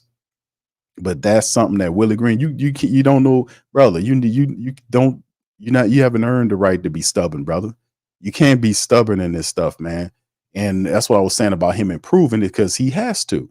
He'll stick out like a sore thumb if he doesn't improve, because DeJounte Murray is coming here, and DeJounte Murray is not gonna do no backward stuff. Just saying. Like, even in the press, and you seen it in the press conference. Like, I was looking at Willie saying, Willie looks uncomfortable. Why does he look so uncomfortable? Why? To me, I made the joke. I said, the man looked like he constipated up there. Then you seen DeJounte Murray say, it will not be difficult. It won't be hard, this type of stuff, because we know what this is. But Willie has to improve as a head coach, and he has to work with DeJounte Murray to improve as a team. I do not separate the coaches and the team. I don't separate. They're all on the same tier. They're on the same team. Coaches and players, they both need each other to win. I don't separate them. So whatever progress Willie has with DeJounte Murray is progress for Willie and the entire team. That's how I look at it. I don't separate the people, All right. So big ups to the fam, man. That's my little talking points on it. Let me see if I can kind of reach out. Thank you for that, Five. Yeah, those are big concerns, man. We all have. We don't know how that's going to look, man, but it's going to be something. We'll see. Sat says if BI balls out, he's still on the team. Murray, Jones, BI, Trey, and Z, 2 tall forwards to compensate height. Can't double. Thank you, bro. All right. What's up, Jessica? Good to see Jessica. What you doing, Jessica? You cleaning up this morning? I remember Jessica's.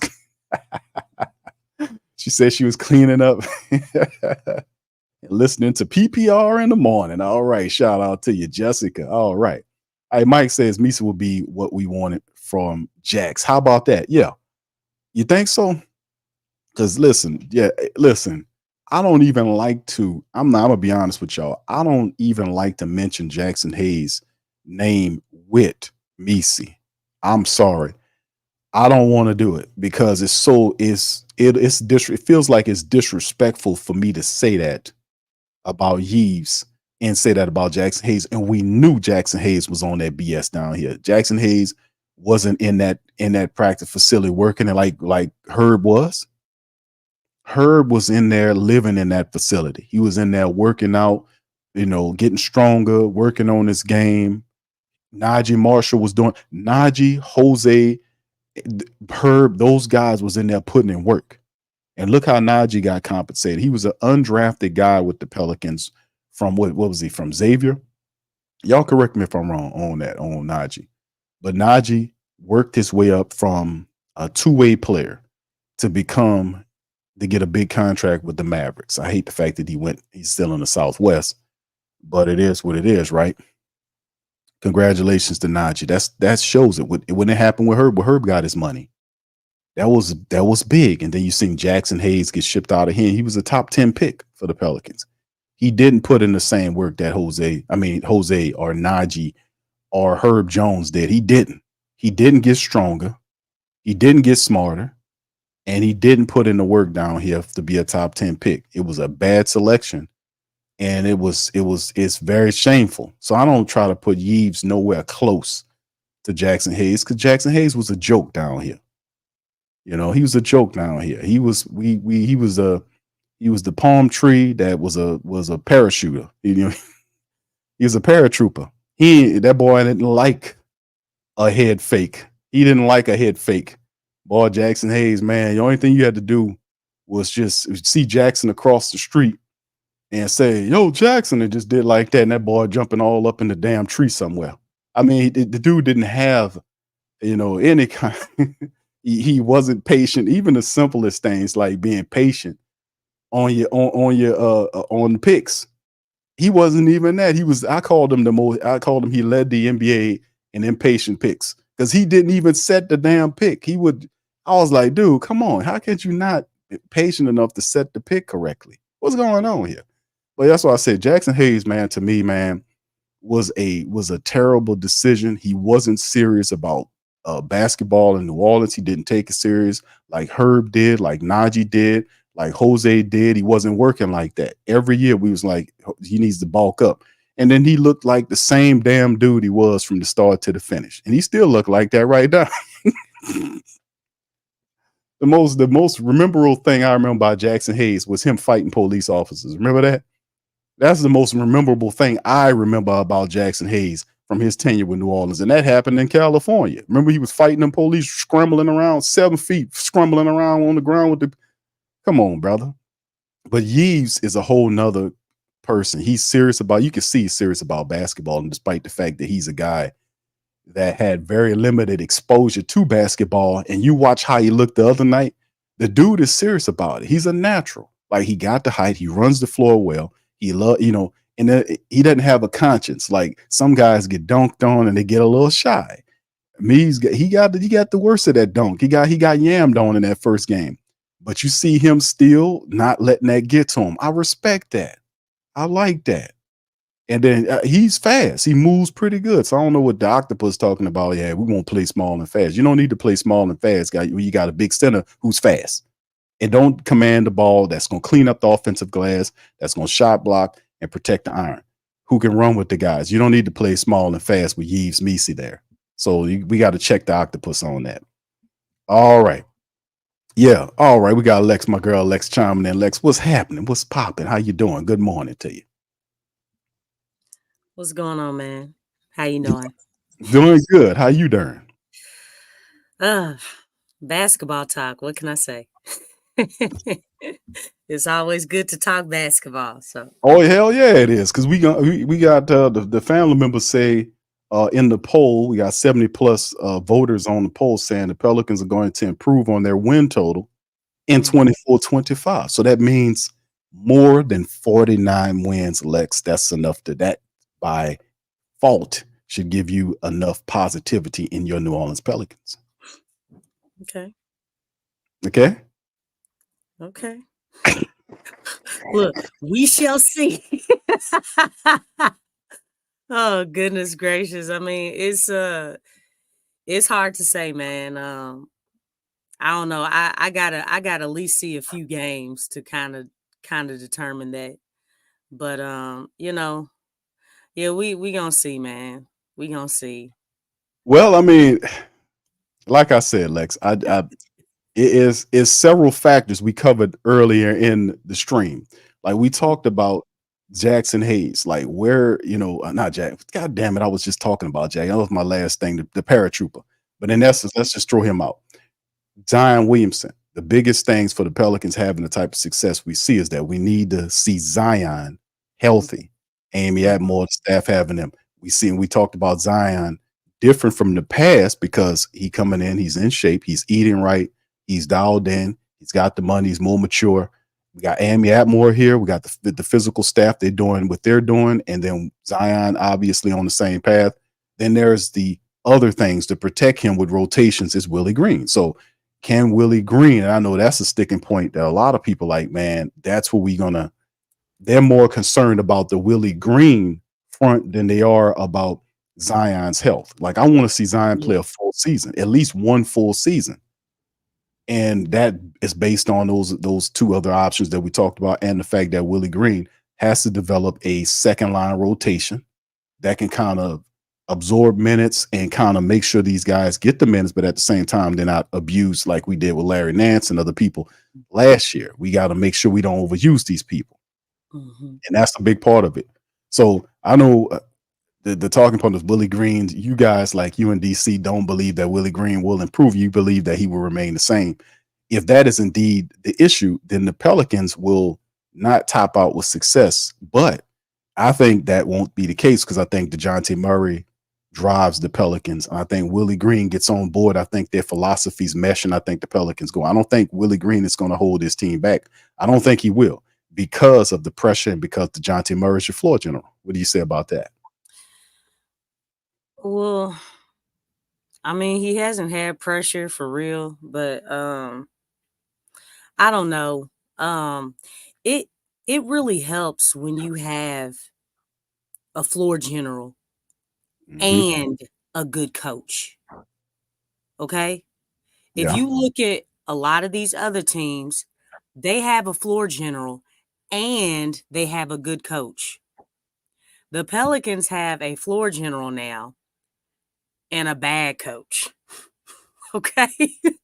So when you look at, but for real, when you're able to have a coach that can add on, who can elevate what you already have going on, you know what I'm Right. saying? That takes you to a whole nother level. It does. But is Willie a bad coach, Lex? Like bad? Is he the worst coach in the NBA? I mean, do you hear any coaches giving him any type of praise? No, Lex. I'm asking you. I'm asking you. Is You Willie know Green what? You know what? For the talent that he has, probably yes. what? For the talent that he has, like the thing is, he has a lot of talent. What's killing Willie? His rotations, uh, timely timeouts, making those adjustments. You know what I'm saying? And you have a talented team. It's different, and plus, it's not like this team is extremely young. You know, you have a nice balance of matured players, guys who know their roles, and then like I said, man, like you look at JV, man. You know what I'm saying? I mean, we lost a big man for nothing. I don't care about that second draft pick. You know what I'm saying? It's like it took him 3 years and to learn the roster. And even in them 3 years, he still didn't have it down. Now it's going on year 4. I don't feel like he really knows his personnel. And that's the problem that I have. It's like, dude, like you have to position your players to be successful, to get the most out of them. You know what I'm saying? I mean, even when you look at summer league, you know, the way that they were using Hawkins. Hawkins, like he got 18 points this past game. But even with everything that he was going through, he wasn't being used correctly out there, which made him look even worse than what he did last season. Positioning players to be successful is very important because that's how you maximize their talent. You have to utilize them correctly. So, I mean, that's important. That's very important. So, I mean, Willie's got a lot that he needs to address. Um, I just want to see it. I don't want to be like, yeah, he's going to improve just because DeJounte Murray's there. And I think that's the thing that everybody's kind of focusing on. We have DeJounte Murray. Well, guess what? Other teams have a floor general and they have a good coach on top of that. You know what I'm saying? That's why we say all the time, a lot of the pressure is going to be on DeJounte, which is really sad because it's like, you heard Willie on the presser. We're just going to put it in his hands and let him do what he does, and we'll have it in Zion's hands and let him do what he does. And I'm like, dude, that sounded so awful. Like you're not trying to help anybody get better as far as outside looking in, because that's the purpose of a coach. You want to want to help elevate that high IQ player, because some things, believe it or not, some things you can still see looking outside in. Sometimes you can't see different situations as you're playing the game. There's a lot of pressure. There's a lot of high stressful situations. But when you have a good coach, it's like, you know what? I see something. I see something that maybe DeJounte doesn't see. You know what I'm saying? But for DeJounte right now, he's got to figure that out by himself. Yeah. Yeah, I can't dispute what you're saying, Lex. You what you're saying is real deal money. I don't see Willie as the worst guy in the NBA though. I don't. Like I said, I still see I still leave him room for improvement. But like I said, when you have DeJounte Murray there, I mean, and that's the thing is like a good point guard, a good floor general changes things. He changes things for you, not just for the team, but for the coach too. The coach is a off guard. He's a guard. He play guard, so he has some guard concepts. And for him and DeJounte has to be on the same page for the Pelicans to have the type of success we anticipate them having. If they're going to win 50 or more games, last year the Pelicans easily could have won 60 games last year, easily, Yeah, they could and have. easily last year. So if we bringing back this team, and even though a lot of us like, man, it has a feel of a unfinished feel to it because of the contract situation that's lingering over the top of the team. The I don't have anything against BI, but once you make the decision to trade a player, that gets a little funky. It's a little funkiness going on right there because prior to that, the player felt like it, that they'll give me the money or whatnot, and the relationship was better. But once the team, the player and the team realize that, hey man, he ain't dang, it's a weirdness right there. So that's why I was like, okay, once that was known, you gotta trade him because of the weirdness. But if they're gonna keep BI, that does make the Pelicans look pretty interesting when you have DeJounte there, you have Ingram there, you have BI there, you have Williamson, Zion there, and then you have CJ off the bench, you got Trey, all this kind of stuff. So it makes the Pelicans team look look look different. It makes them feel different. Now, I don't think BI, like I told Foul Full Co, I don't think it makes the Pelicans, I don't think BI makes it a dark cloud over the head of the team. I think he'll play well with this team and then take his $36 million into free agency and see if he can turn it into 50. So I don't see it You know being what? easy there. And that's one thing that concerns me, though. You know what I'm saying? Like, I look at this Brandon situation. It's very similar to JV's situation. If you all think back last summer, JV and the Pelicans organization could not come up with the deal, right? They couldn't come up with anything. So they went into the season, let everything ride. Trade deadline came, nothing happened. Once the trade deadline passed, look what happened with JV. He walked for nothing. And I think, obviously, I think Griff was trying to get something big for Brandon, but really because of his value not being high or, his demand. No, it's one of those things. If you're not going to trade him at the trade deadline or from now until this, um, around the start of the season or what pre-camp, you know what I'm saying? Or, camp and all that stuff. It's like it can easily become a similar situation to JV where you just get absolutely nothing, for him. So you go from trying to get a big package, but his value's not there. No, the demand's not high. And then, when you really should, hey, grab some pieces that maybe you could trade later or, respectable pieces. You may not get what you want, but isn't that way better than getting nothing at all? Yeah, but that's the thing about the David Griffin. He he and that's the thing because I don't believe David Griffin. I'm just going to be honest with you because he contradicted himself in his interviews. Yeah, The last he time we does heard a from lot. yeah, right, he contradicted himself. He told us, and we did. He did.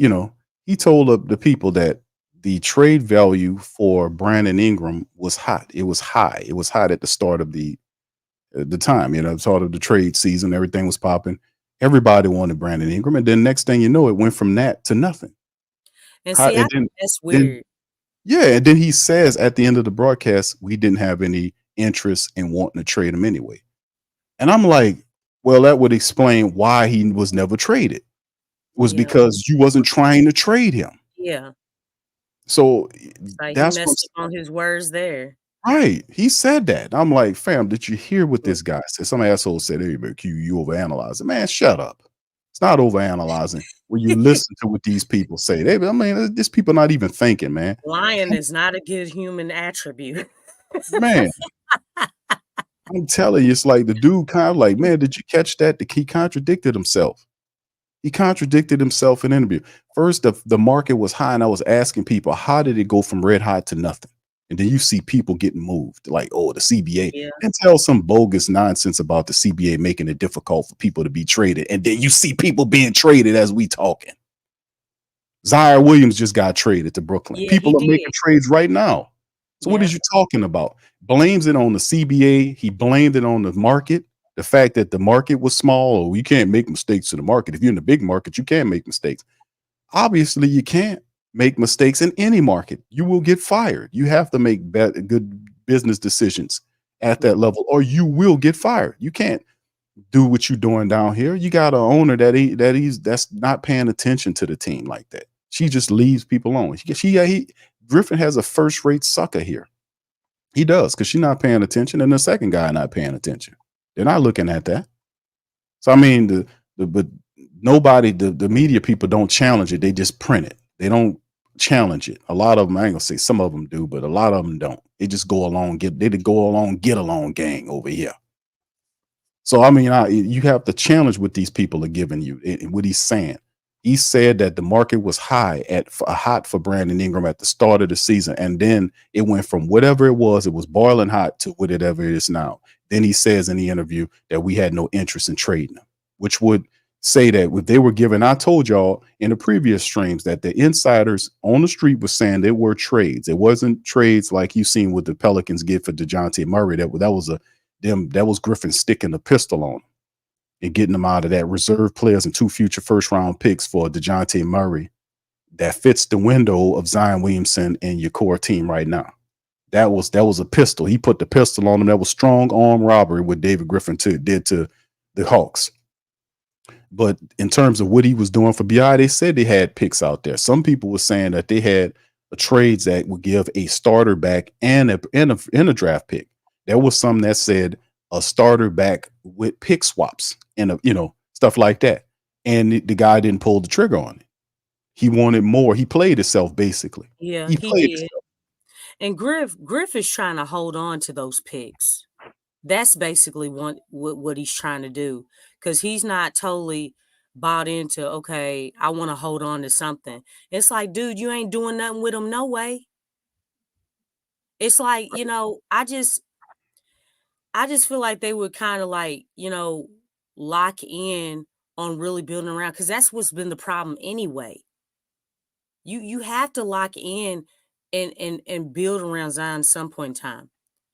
You just waited so long to do that, which I don't really understand it.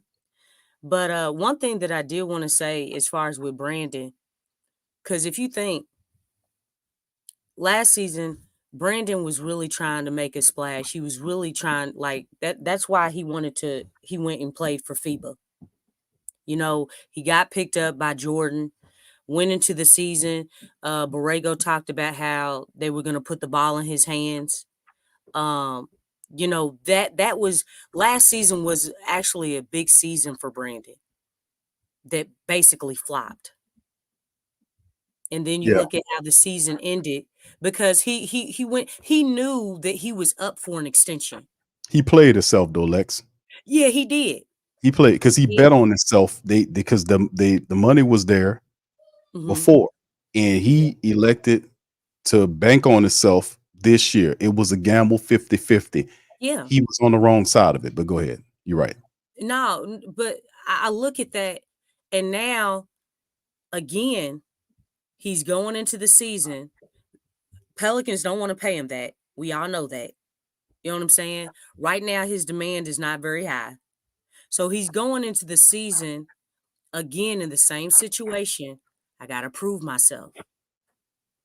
I really got to, make a point to get that 50 million.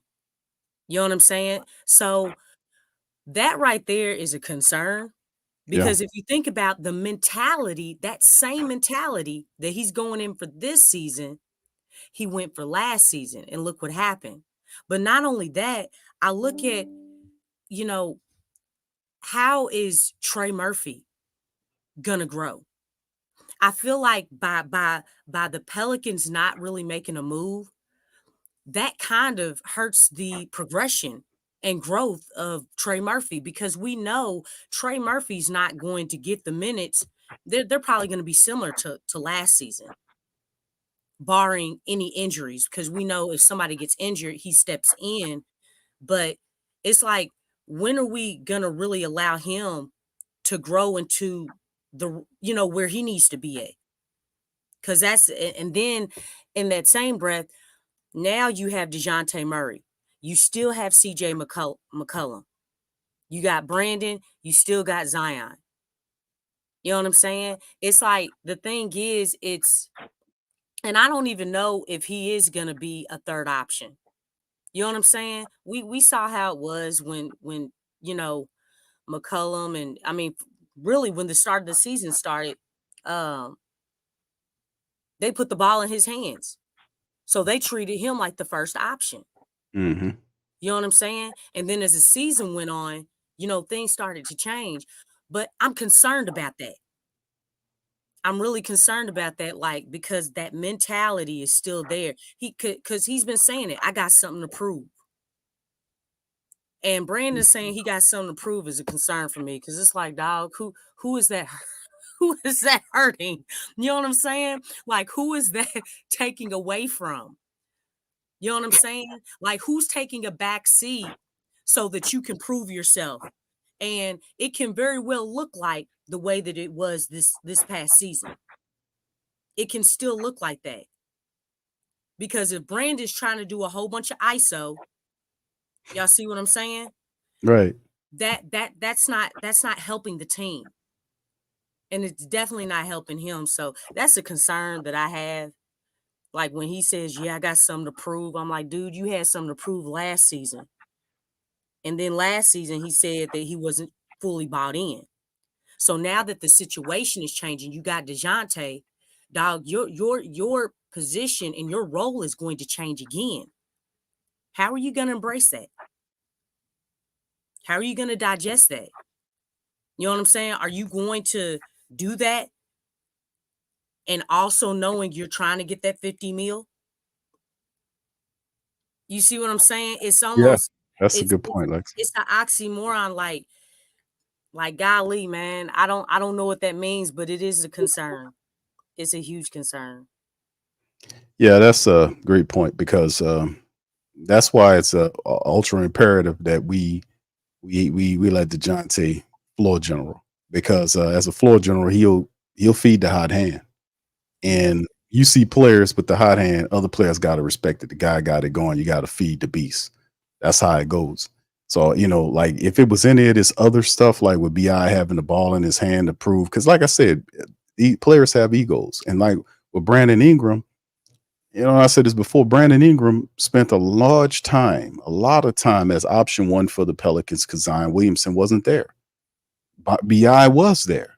So when he talk about money and what he feels he's valued, he talking about all of the work that he put in since he's been here. That's what he's talking, not just last year and how he looked last year. He talking about it all. So, I And mean, I tell DC, I'm like, look, man, the way this league works, you're as good as your last hit. Like, they're not looking like 2 years ago how you were. Take Klay Thompson. You know what I'm saying? Klay Thompson, a champion, was doing well a few years before he got injured. He got injured, was out, came back. He wasn't the same. So yeah, do you think they're going to pay him? Now, they did pay him. You know what they I'm pay. saying? They did. And then when it came up for extension, it's like, dog, your numbers are down. Your performance is down. Mm-hmm. You're not where you were years ago. They can't pay. And this dude is a champion. He's Mm-hmm. part of the core. So the thing is like, are you paying him according to what he was 3 years ago? You can't do that. You keep getting older. Mm-hmm. You keep getting older. So the thing is like, dude, we're going to assess what you did last season. Like, we're going to have you come off the bench for Podziemski. He didn't like that. So when you look at it from that point, and that's why I always say that, what have you done for me lately? What have you done for me lately? Literally, you're as good as your last hit. How did you perform on last season? Dude, you didn't perform great. I can't pay you that money, man. I mean, you're not that guy you were 3 years ago. And that's how they look at things going forward, because that the season before allows teams to look at how the direction that they need to go in going into next season. And so, they had to do that. And I mean, I understand, Clay's standpoint on it. It's like, man, I've been here, I produce, but hey man, it's not like they did not pay him. You know what I'm Mm-hmm. saying? They gave him an extension while he was injured. They gave him a lot of money. He wasn't even playing. And they did that based off of, hey, you're a champion. You've been here. We drafted you. We're trying to take care of you. They showed that. But it's like, dude, you can't expect us to keep doing this. I mean, it is a business. You know what I'm saying? It's like, I know you, look, I know you're looking for a retirement plan, but dude, I mean, you still have to perform at a certain level to get that money. So Absolutely. Shout out to the flock, man. Appreciate y'all being in the stream, man. Talking Pels, man. It's afternoon, man. Much love to you guys. Appreciate you being here. We hit that hour and a half mark. So big ups to the fam, man. We're gonna get ready to open up the phone lines. Shout out to you guys. It's Big Q, Lex, and DC. DC, are you there, sir? How you doing? what up, DC? What's happening, family? How Doing you pretty doing? good. I'm doing pretty good now, man. I'm good. How Your y'all? mic's great, brother. Your mic sound pretty good this morning. You're not frying Yeah. pineapples this morning, are you? I'm not driving right now. You know what? Oh, You thank beat you, me brother. to it. I was gonna say. Shout out to my boy DC, man. Shout out to my guy DC. He in the building as well. Big ups to y'all, man. Appreciate y'all in here. Shout out to Steph. Steph had a question, man. I wanted to kind of hit a few questions, man, a few comments from family members. Steph says, "Do y'all think BI will have a better season this year?" You want to take this one, DC? Lex, you can feel free to chime in too. What you think? Absolutely. Like, I know we look at BI, the magnifying glasses on what he did last season, especially at the end of the season. But even during that season, last season, he had a lot of high points as well as some low points. But one thing I've constantly looked at would be if you look at his play with the Lakers, up and down, he goes on these stretches where he puts up 20-point games. Everybody's like, okay, he could be that guy. He gets involved in the trade. What else? He has the blood clots, right? Um, and then they pair him with Lonzo, which I mean, he was paired with Lonzo with the Lakers, but they didn't play together a lot. Lonzo was always hurt. He was getting hurt. LeBron didn't want him. Dale Demps leaked the trade, messed up the whole chemistry of the team, right? He comes here, and you have Lonzo Ball and Drew Holiday. Lonzo can't really break down the defense, but he's an excellent passer. Whether that's like hockey assists or just initiating the offense, creating a good pass. Drew Holiday was breaking people down. Drew was our point guard a lot of times. We had him play point guard and shoot guard. He was combo guard. So you had two guys that can take the pressure off of a guy like BI, get him the ball in his spots where he likes it. And then on top of that, the defenses are going to look different because you have them along with Zion. So now we have DeJounte Murray, whether you start CJ or not. Herb is an excellent cutter. You got DeJounte, who's actually, a top tier facilitator, probably the best facilitating point guard we had since Rondo. I would say he's better than Lonzo Ball. Lonzo Ball a little more flashy, and I guess you could look at some of his passes and be like, oh, can DeJounte throw a 3/4 half court alley? I don't know, but he can damn sure throw an entry pass, right? We've had problems with that for years. You know what I'm saying? So Bi is going to be able to not have as much pressure on him and not have to take as many tough shots. As although I think some of us would agree, some of the tough shots he takes are forced, and he didn't have to take them to Mhm. begin with. But Yeah. there's more talent on the court, and whether Willie Green maximizes the rotations or has the lineups go correctly or not, it has to be an easier game for Bi. Even if he doesn't want to play in the Florida offense like we want him to, shoot more threes and all of that, it's still gonna be an easier game for him just because of the talent that's out there and the ability to be able to get him the ball. And I think CJ, when he is in the game playing his shooting guard role, CJ is a formidable combo guard. Like we can't act like CJ's chopped liver. So him not having to be the main initiator or playmaker, I think will allow his passing to even, be highlighted or looked a little better once somebody like DeJounte maybe could break down the defense. And let's say if he kicked it out to CJ, he passed up a 3-point shot. Can you imagine the pass going to Bi or Zion? But if it goes to Bi, imagine what the defense is going to look like at that point. So I think Bi has an excellent season. I don't know what that turns into far as the Pelicans, because him having an excellent season, uh, we still got a question mark at center. I like Carlo, but we don't know what Carlo is going to be in the regular season. But it'd be amazing if he could be the starting center, right? Missy makes a jump. If not, you got Tice, who I would say is a starting center still at this point, and you just don't know what that's going to look like as far as winning. But I think Bi personally, he's going to average at least 25 points because they're going to want him to average that, because we sign him back, or if he's on the expiring or whatever, we're still going to be looking to trade him. So they're going to make sure he has a good season. So I say yes. What do you think, Lex? Basically what I said. The mentality is similar to last year.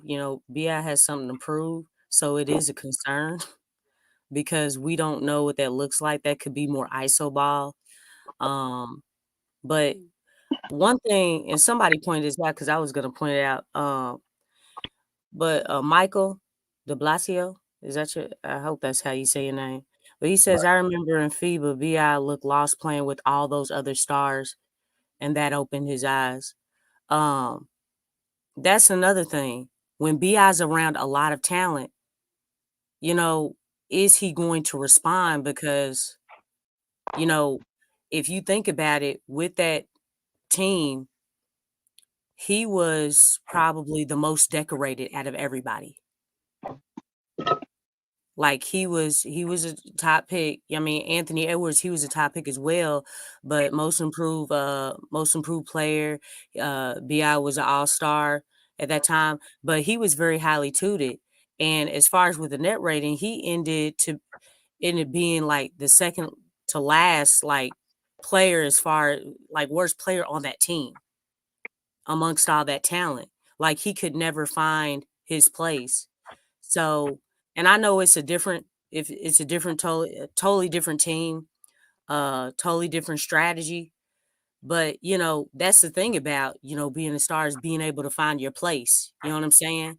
I think that's one thing that Bi struggle with. Even in the series against the Thunder, whereas Willie, and I don't agree with this, but in the same breath when he pointed out, hey, he's gonna be dealing with that. He's gotta find a way to get it done. You know what I'm saying? And Willie wasn't really helping, you know what I'm saying, to give him guidance. And again, that's what I was pointing out earlier. Being able to position your players, help them. You know what I'm saying? If to put them in the position to succeed. He didn't do that for Brandon. I don't even think he even tried. He was like, figure it out, Brandon. And so, even with that being said, just figuring it out, because I mean, obviously BI was actually going away from contact in that game, but he struggled on trying to find, to be successful. And a lot of guys who really have look, I'm determined, I have that that prowess about my game where I'm going to get whatever I want. You know what I'm saying? He just didn't show that. The physicality was definitely a problem. So I don't know. It's kind of hard to say, even with DeJounte, because again, now you have another guy who can handle the rock. DeJounte's very talented. You know what I'm saying? He can create his own shot. He does have a shot on him. He has that defensive prowess. And then just add that. I mean, if you look at the wings, the backcourt, it's going to be interesting to see how everything pans out. But it's kind of hard to say on how he's going to respond, just based off of how he's responded in the past, being around very talented guys. So Indeed. Shout out to I got one question though. hold on, DC. Just a second, my brother. Okay, We my got bad. We got to do the. Go you ahead. want to read? Can you see? Hold on, what's it? Go I ahead. don't know why everybody acting like Bi wasn't wasn't injured in the playoffs. Bi dropped 30+ points on Dort 2 times in a row during the regular season. Bi had no blow by speed. He had the mummy first step cue to get to the paint because he was still injured. And that's shout out to the power, man. Appreciate the $30. That's what I was gonna ask you, Lex. You're absolutely right what you're saying, and people aren't wrong to feel that way. But I think it's just we just forget this is it's pretty common with Bi. Now the Team USA thing, that is what it is. And I've seen players that are good go to Team USA and it's pretty much an afterthought. I don't think it's the end of the world, but the way it went and him getting benched and he was starting at first, yeah, that'll definitely think kill your ego. And that is embarrassing and it shouldn't be. But I've seen guys not play in that style of basketball. But with Bi being hurt, like that doesn't mean anything. Like we watched Bi play the Thunder in the playing series a year before, and Lou Dort was not a problem.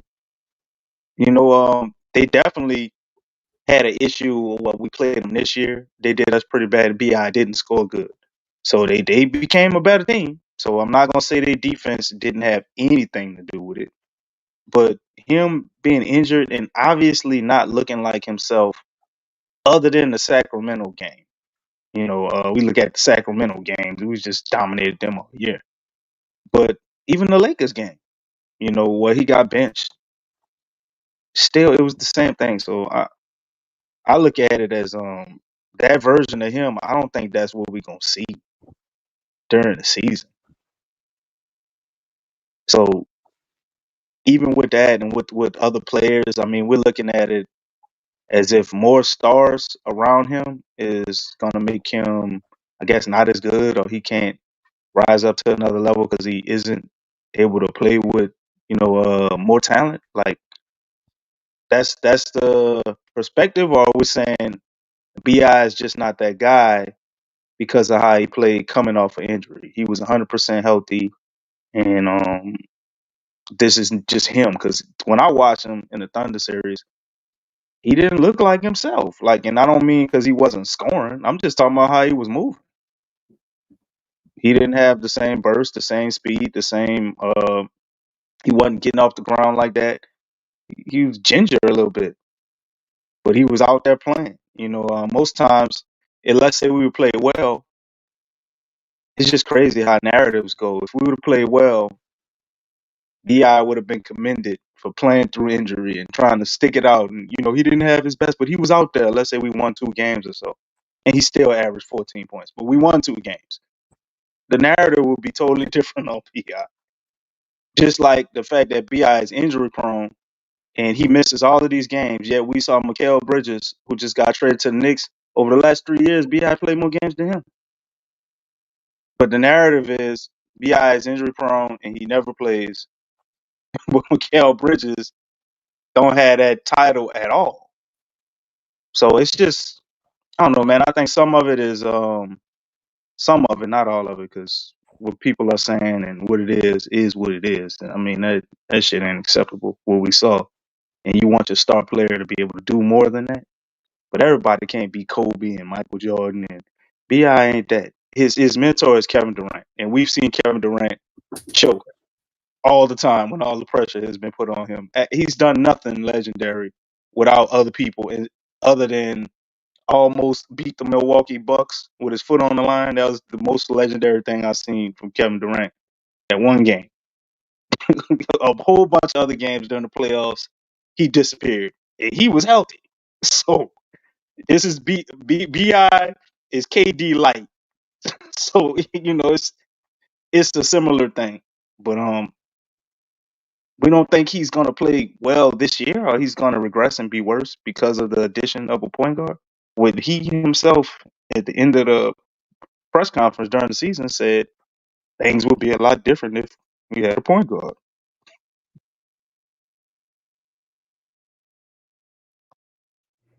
All right. Shout out to DC. DC, you did a wonderful job reading that super chat, brother. Thank you for that. And shout out to the Power, man, for I don't need a shout out for that. I'm okay. okay. It's a compliment, DC. It's all right. I'm okay. I don't need a compliment. Your compliments are usually followed by insults, so just keep it. I didn't say nothing, brother. What you talking about? All right, the Power, man. Thank you for that super chat, man. Much love to y'all, man. Appreciate it. Y'all hit the like button, man. We hit the like button. Narby says, Nardi says, great perspective that DC and gives you the strong arm treatment. There you go. All right, shout out to DC, man.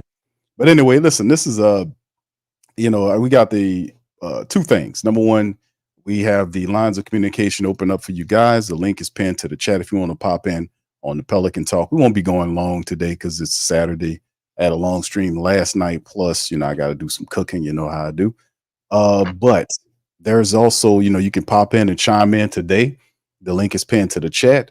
And there's a poll in the chat as well, man. I want to hear what you guys say about this poll in the chat. It says, who starts at the 5 for the Pels this season? And there's 3 options. It's Yves Missi, Daniel Tice, and Carlo Mekovic. You guys tell me who will be your starting 5 in this upcoming season. And we've had some voters, and right now, if you want to look at it, Carlo Mekovic is dominating the poll right now. 62% of the pollers are saying Carlo Mekovic should be the guy. Now I dropped to 59%. So all you guys listening, man, getting that poll, tell me what you guys think. Who should be? Man said Carlito. There you go, Carlito. All right, Carlito Mekovic's way. It's not much of a competition, though. You know what I'm saying? What you think, Lex? What you think? Who you think should be the number 5? Right now, everything's pointing to Carlo Mekovic. How tall is he? 6. Lex got to put them measurements on him. 6'10". Hey, I'm telling you. He's 7 feet. He's 7 feet shoes, Lex. Yeah, are we rounding up? He's 7 feet with shoes on, baby. Missi's a developmental project, and Tice is 6'9". Come on, man. I mean, you know what I'm saying? There's no competition, you guys. I mean, shoot. Like, I'm just saying. Hey, Tice 6'11" with shoes on, Lex. No, actually he's 6'8". Hey, but when he that raises put him his at about hands on 6'10" with shoes on. When he raises his hands on defense, he even taller than that. But I'm just saying, like, it's not like there's like major competition for him. I mean, the spot is basically like calling his name, because that's all the Pelicans had. Because Missi's not ready. I can tell you that right now, and I think anybody would agree. He's not ready right now. Well, do we feel like these guys would look better with adequate point guard play? I'm not sure on either one of them, because I don't know what a true assessment of how they could actually look with the talent that we have. Well, like Missi shows a lot of flashes defensively. I think defensively, we're not going to be as mad as we think at Misi's, although we might be a little pissed with him missing some rebounds. But Carlo, defensively, he's coming around too. But he's a question mark there. His offensive game, I think, will be good and could fit along Zion. And his shot looks very fluid, man. And he looks comfortable taking those threes. So we definitely got a type of a stretch five. But those That's guys, what they played with in the summer league, like that roster was horrible. Other than Reeves, Ford, and those two, I mean, I ain't really see shit. Like that roster was trash.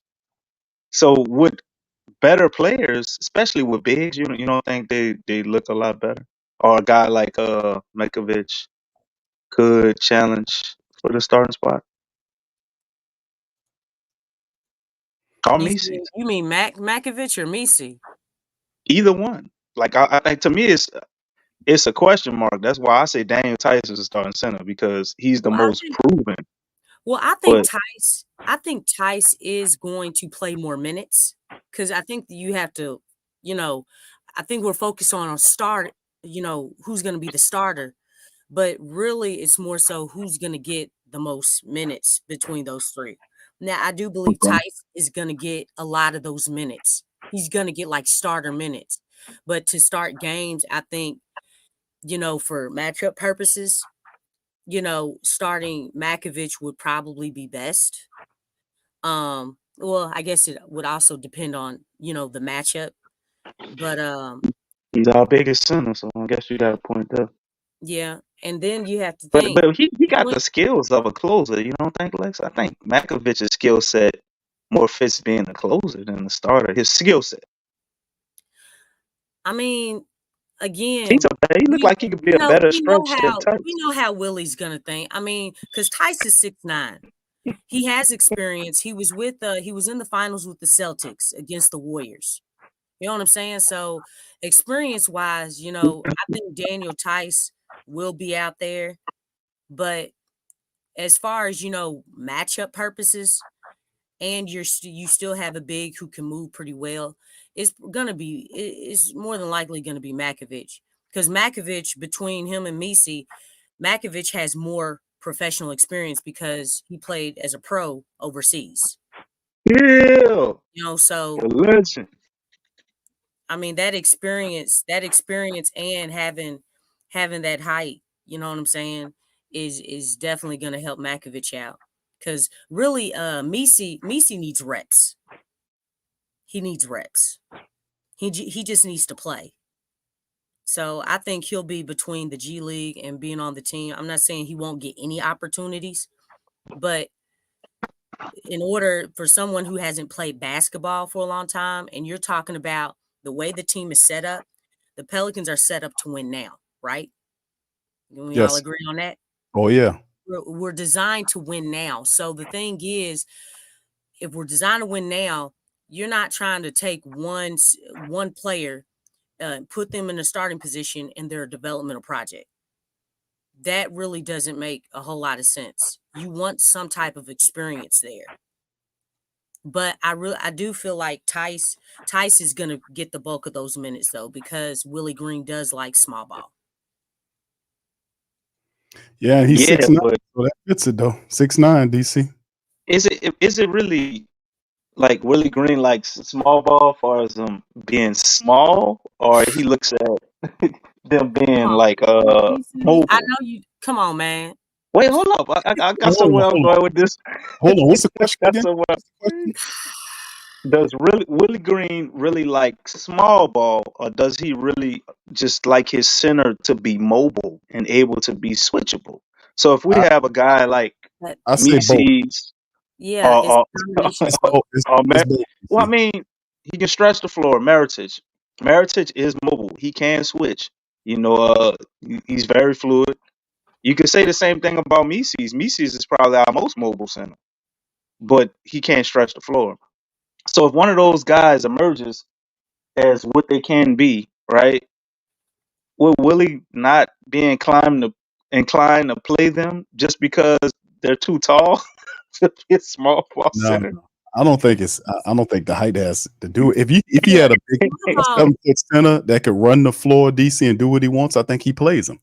But Right. So I don't think he gonna give it to Tice if those other guys look better. Like, so I really don't, because we got two guys that look mobile. and listen, But DC we are took talking about Willie Green you here, don't so think Tice is mobile? we gotta be prepared for the worst. Tice ain't super athletic, but he moves pretty well for a guy that's Yeah, and plus only he's really smart. You know what I'm saying? Like, yeah, he is. knows how to Yeah, Very he defend is. himself. You know what I'm saying? Memphis is smart too. I seen them doing a lot of intelligent stuff out there with stupid basketball No, I'm players. not saying I don't say that because I'm saying somebody else is stupid. I'm saying when you look at Tice, okay? No, for real. Tice has been a part of winning organizations, and he's gotten playing time, you know what I'm saying, with winning basketball. So the right. thing is that that's what makes him so special, is because you have a guy, he's played with the Celtics. He was just in the finals against the Warriors. I mean, he was out there, you Mhm. know, and he was playing meaningful minutes.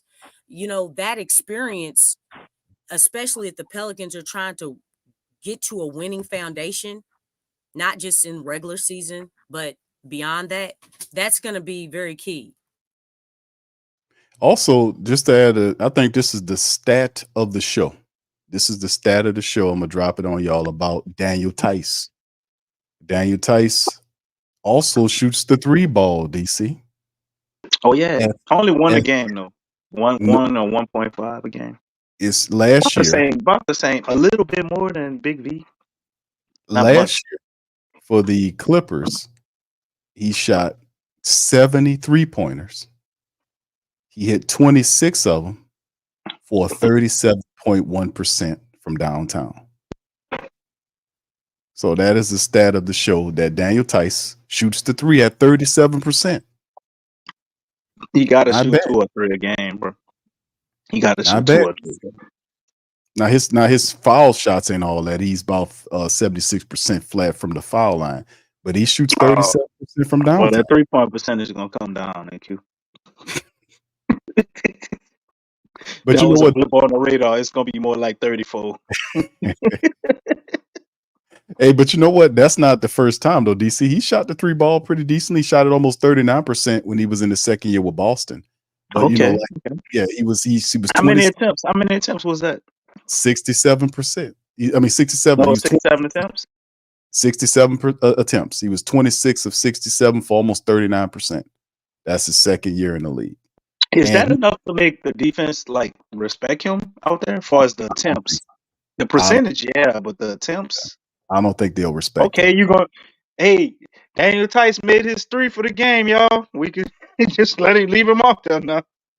Like I Nah, don't but think it does much.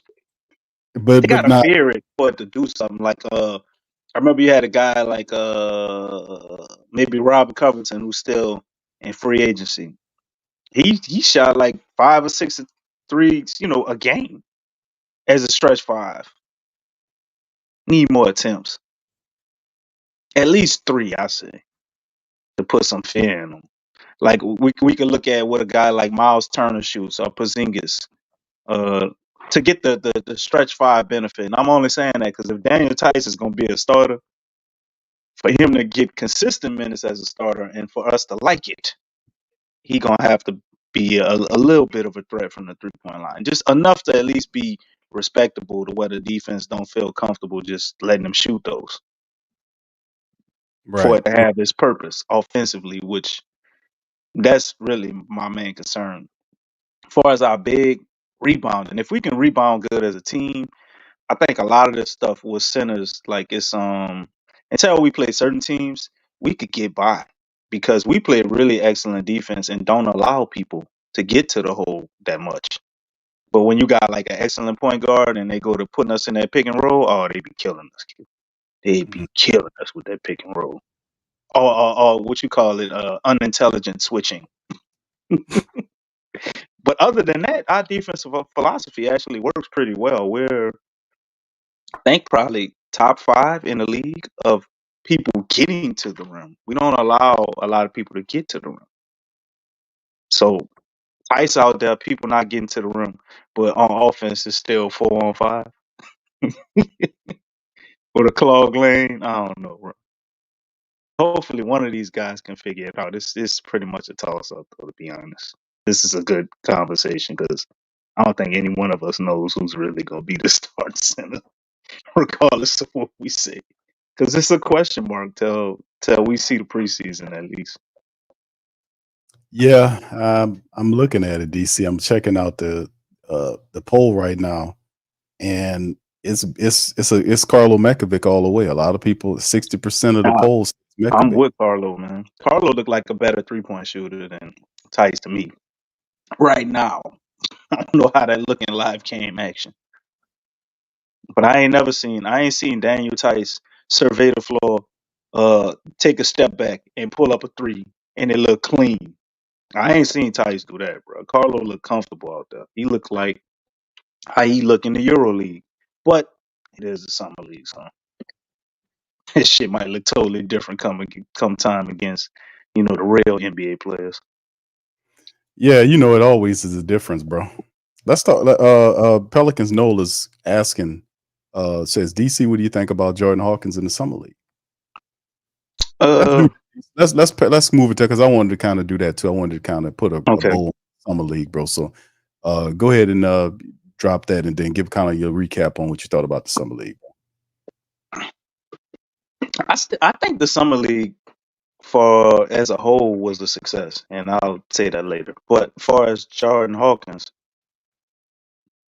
I mean, it's a slight concern, not really, because Hawk is gonna be playing with guys way better that fits his skill set. On the team.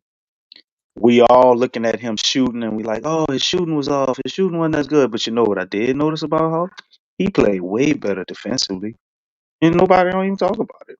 Didn't even mention it. Had games where he had 2 and 3 steals, couple of blocks. He was out there rebounding. I've seen a few times. I think Hawk might have led the team in rebounds or damn near. So all the little stuff that he got to improve on to get on the court, I think I saw that. Now, I look at a guy like Reeves, and honestly, I'm like, damn, Reeves kind of do the little shit better than Hawk. But Hawk in his shot and what he can be offensively, I don't think we should be worried. I think him shooting and not scoring the way he did. Think about this, family. His slight is defense. Doesn't play good defense, right? He's giving his all on defense, and then he trying to score. Man, and he leading the team.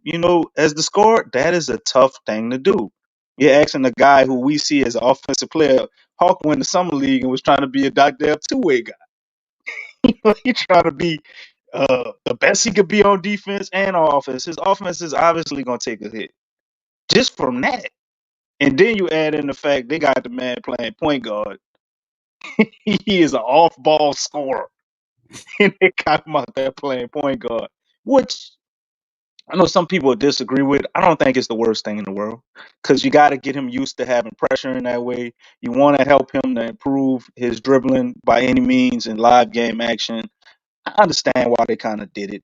And then on top of that, when he wasn't playing point guard, until they decided to start forward, I don't know why they wasn't starting from the beginning. We really had nothing at the point guard position, man. Reeves was probably our second round pick was probably the best, dribbler, initiator and penetrator out there, other than Ford. And you had Hawk doing that, so I think Jordan Hawkins will be fine if he can come in with the same defensive mindset he had in the summer league. I think his offense will come around. He'll get used to playing with that physicality. But from now till when the season starts, I need Hawk in the goddamn weight room. He got to gain at least 10 pounds of muscle, man. 5, 10, something. He needs some more muscle on him because they was just pushing him around. And I think he was getting worn down, beat down. And his offense looked the way it was because, dudes probably wore out and tired. Yeah, that was I was saying that when I was watching him too, man. He definitely got to get stronger, man. He looked just like he had his rookie body, basically. out there. So he definitely got to pick up some muscle, man, so they don't move him like they did. All right, shout out to the fam, man. We're gonna get ready to kind of close out in about 15 minutes, man. Appreciate y'all being in the stream. Any questions, please feel free to fire them at us right now. Power says summer league is not important because it's just to pick up ball. At the end of the day, Jordan Hawkins will be fine. Thank you, brother. Appreciate you. Stacy says if the summer league wasn't important, there wouldn't be 4 undefeated teams and plenty teams 3-1. Also, you practice trial and error sets and plays. Thank you, Stacy. Appreciate you. Lil V Man says, man, the Pels. No, it's Maine. Is it Maine? DC? Maine. The Pels just got to work on turnovers, though, man. It's childish to see. All right. Thank you, Lil V Man. Jared says the lob was always open. And what's up, Irvin? Shout out to my boy Irvin, man. He says, I think the thought process was to see if Hawk had the ability to be a backup point guard this season. I hope not. No, he can't. With that, he's going back to his off guard role. That's an interesting perspective right there. Really? You think they wanted to see him be I don't know, Irvin. I mean you would want Hawk to maximize just having him play the point guard role and look at the game that way. That make him a better off-ball scorer. I just think they wanted to get him reps like that. Listen to what he's saying, though, because that's very interesting in what he's saying, because how is Jordan Hawkins going to get minutes off the second line?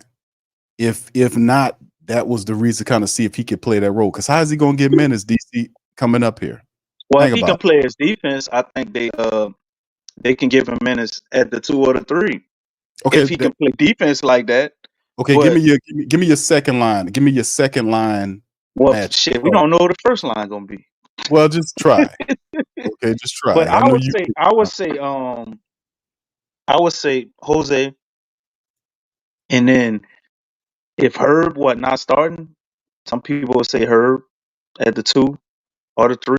Me personally, I put Hawk at the 2, have Herb at the 3, and then you got Trey. If he not starting, I don't know. I'm predicting CJ to be in the starting lineup. I think a lot of people are thinking about, Hawk not gonna be able to play because CJ is gonna be the shooting guard from the bench. I can tell you right now, I'm willing to bet that shit ain't gonna happen. That's CJ gonna be. That's why I don't see it. Now, if CJ was on the bench like everybody's thinking, then I see the thought process. Because Jose is getting minutes, man. Jose was actually a better player than Hawk, all last year. And he had a terrific, run out there in the summer, Team Puerto Rico. And Jose was one of our best players on the floor when we played our best basketball against the Lakers, in a very meaningful game. So yeah, Jose's got I see the vision. I just don't see CJ coming off the bench. So why wouldn't Hawk be the 2? Because Herb can definitely be the 3, and we see Trey play power forward all the time. I see his ass coming up off the bench. Who? CJ? Yes. Man, they out there trotting that shit around, talking about how amazing he gonna be with DeJounte Murray. I don't see it, Q. No. I don't see him coming off the bench, bro. Herb makes $40,000 over 4 years, bro.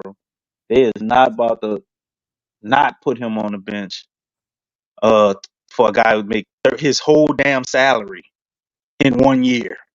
I'm not caught up on that. I want Herb to start. I get it. But that ain't what's about to happen.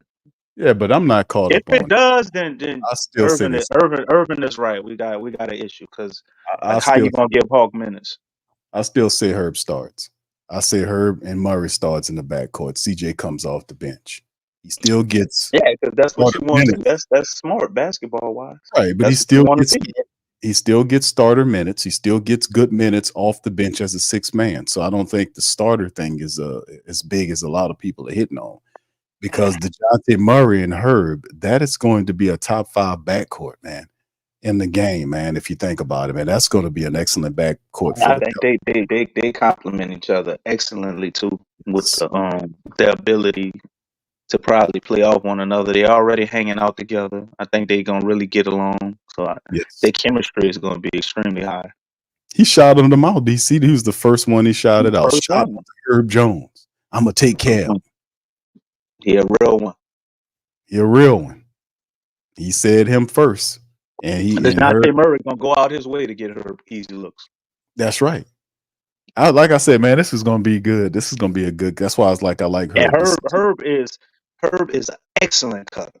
I think that don't get talked about or looked at. Herb is really good off the ball as far as cutting and slashing. He's really, really good, bro. That's right. And he's also, he can be an initiator of offense, which we don't take advantage of enough. When Herb initiates the offense, it's not a lot of turnovers and stuff. It don't look flashy or like it ain't about to make Sports Center the way he does it, but he's a good initiator, man, and handling the ball and getting it to teammates. So I agree.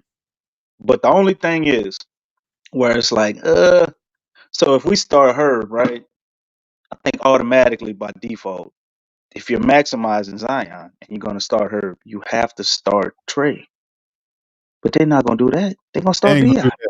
They ain't going to do that, DC. That's why I'm telling you it's not going to happen. Because if you start B.I., we got to have a three-point assassin out there somewhere with Zion. If you start Herb, you start Ingram, you start Zion, who's our three-point assassin? Carlo?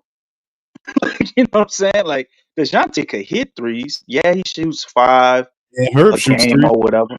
Herb can shoot threes, but they're not. I don't consider them assassins from behind the 3-point line. No, somebody like CJ or Trey, man, that scare the shit out the defense if they see them dudes open for a 3-pointer. That'll scare the defense to make them not leave them open. I think they'll take their chances a lot of times, and they probably would lose, some nights, just leaving Herb open. If Herb hit it from the corner, and that's baby Ray Allen, Q, from the corner. I know. you put him anywhere else, though, not so much. That was the idea what Irvin was sitting on. He was talking about Jordan Hawkins some kind of way getting into the second lineup because you have to add him in there because of his shooting ability. You need to get those guys, Treys and the Hawkins. You have to give them minutes. And what's your bench rotation if that's the case? What is it looking like? Is Jordan Hawkins among the 4 or 5 guys coming up off the bench in the second line? So you make a great guy. Well, I mean, but you have to figure that out. Willie Green has to be some type of way, man. I mean, even if they just throw him at the 3, they gonna have to put him out there because what are the alternatives? The positions don't fit. With, that's what what's the alternative? A lot of people were saying that, though. A lot of people were saying that's why they're upset about Griffin not pulling the trigger on the trade situation when BI's market was red hot, as he said it. Pulling the trade because it gums up the work. Last offseason? Yes. Because it was red hot last offseason. And let's be honest. We did the show here. They had a few people that are looking very intelligent now. Saying, when they was talking about trading them for Scoot. And the year before that it was KD? Or was that the same thing? The same year with Scoot? I can't remember. But either way. Hold on, you talking about BI or Zion? BI. They was talking about trading BI for Scoot Henderson, Q. Come on now. That was last year, bro. No. That was last offseason, brother. And then they also had rumors before Kevin Durant. I think that was last offseason too. I think it was the same year. That. Yeah, I remember that. Of BI for KD, and everybody, the majority of people, I say it was probably like a 60-40 split. And with the majority, like, keep BI, don't trade him. As much as I love to dog Griffin, I think he should have traded him at the deadline. We kind of halfway through the season, we all kind of was like, I don't know. I don't think it's ever. I remember BI KD talk. I don't remember Brandon Ingram from Scoot Henderson. I thought that was attached to Zion Williamson. That's what I'm getting when I. No, that's Brandon Ingram, brother. Okay. They was throwing Zion. They was throwing Zion name out there too. But it's just they were throwing both of their names out there. Internet is worldwide, brother. So all I have to do is punch it in, right? See if go ahead, punch it in. Look it up. All right, let me see. Let me just see if this is DC's first attempt at crazy pineapple talk. What pick did Charlotte have? Hold on, DC. I'm trying to figure it out. If this is facts or What pick did Charlotte have? Because they had floating the idea of him going to Charlotte, like Charlotte drafting Scoot for the Pelicans instead of Brandon Miller, so they could get Bi over there instead of Brandon Miller. I remember that like it was yesterday because I thought it was crazy as shit. I'm like, man, I ain't trading Bi for no damn Scoot Henderson. I don't know what the hell Scoot Henderson gonna be. Bi is proven. Now they did have some reports that threw Zion out there too, and it was floating it primarily to Charlotte I with remember the the number 2 pick. Because number 1, damn, I can't remember who went number 1. Or Wembanyama, that's right. So number 1 was locked up. So it was all this discussion about Charlotte. A lot of it was Charlotte. right. Obviously, you had the Blazers too, but a lot of it was Charlotte Uh-huh. because Bi made sense in Charlotte or the Blazers, as Okay, well as Zion. I remember the Zion stuff at the I don't remember the scoop. Yeah, because that one was even more outrageous than Bi. Yeah.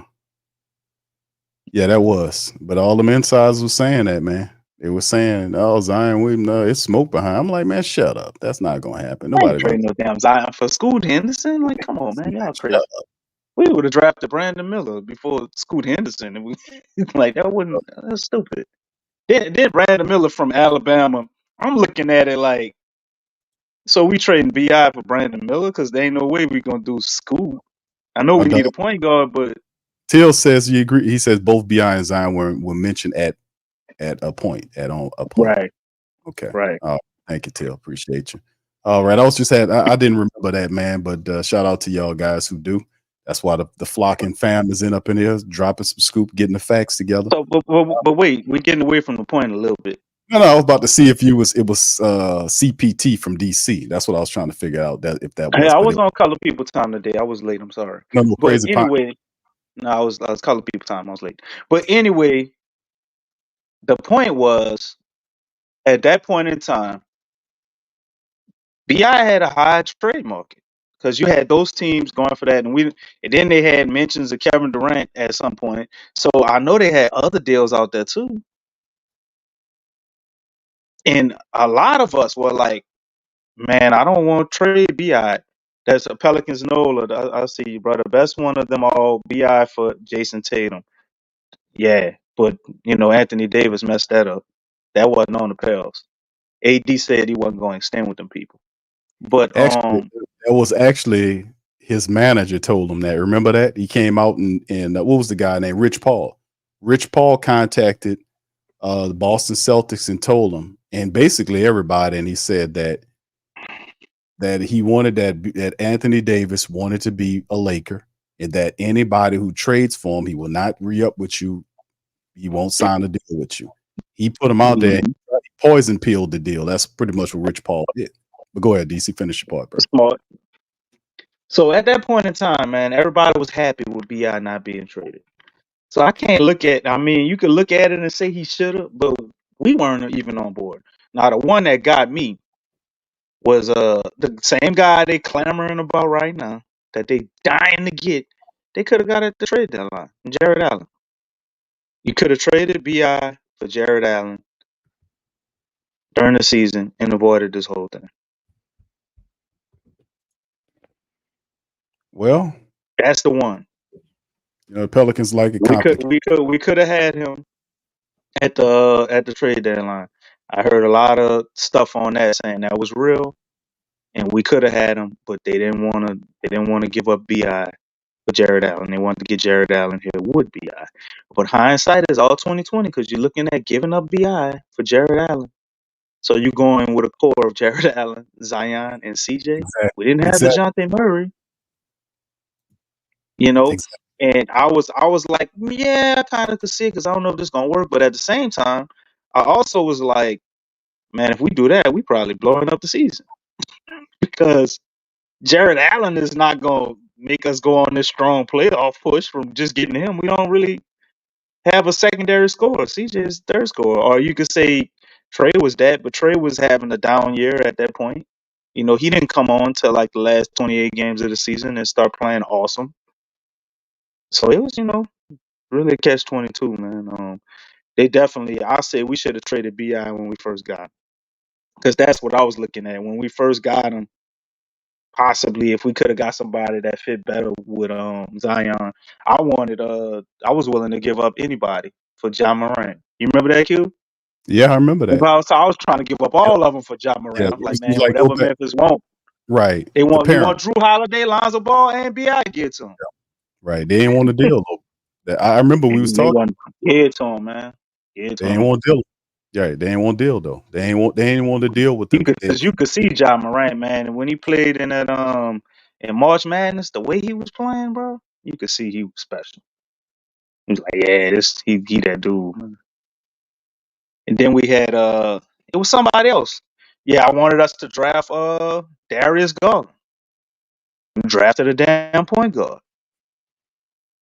And you move on from Drew Holiday, Lonzo Ball, whichever one. Really, I think I was saying Lonzo. You go flip Lonzo for something else. We would have had Darius Garland, Drew Holiday, Bi, and Zion as our core, and we just had to find the center. You don't think that would have been a better team than what we went through after that?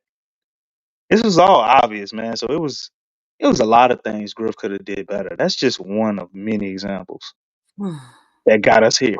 If we would have had a point guard with Bi the whole time, or at least a couple of point guards on this roster that was competent, a really good starting point guard, and a nice backup point guard, I think Bi and Zion look different together. I do. Yeah.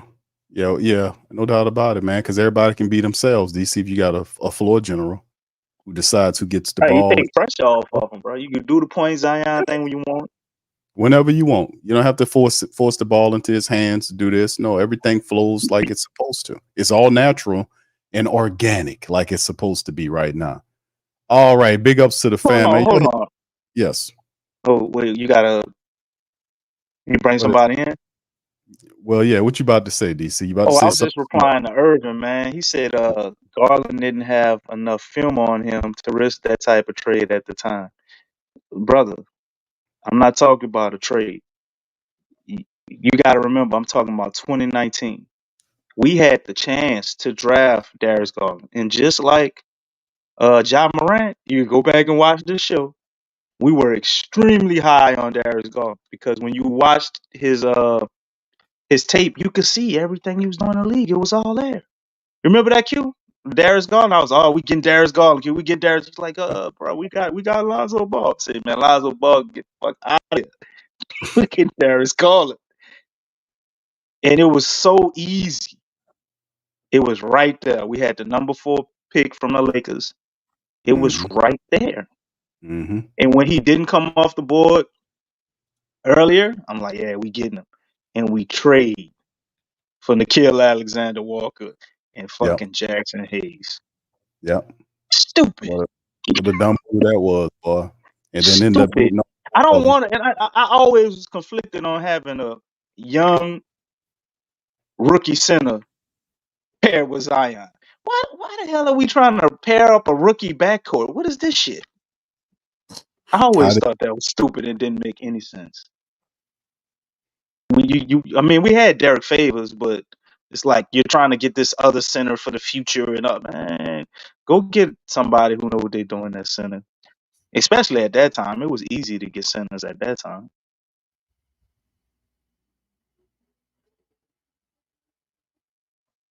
Yeah.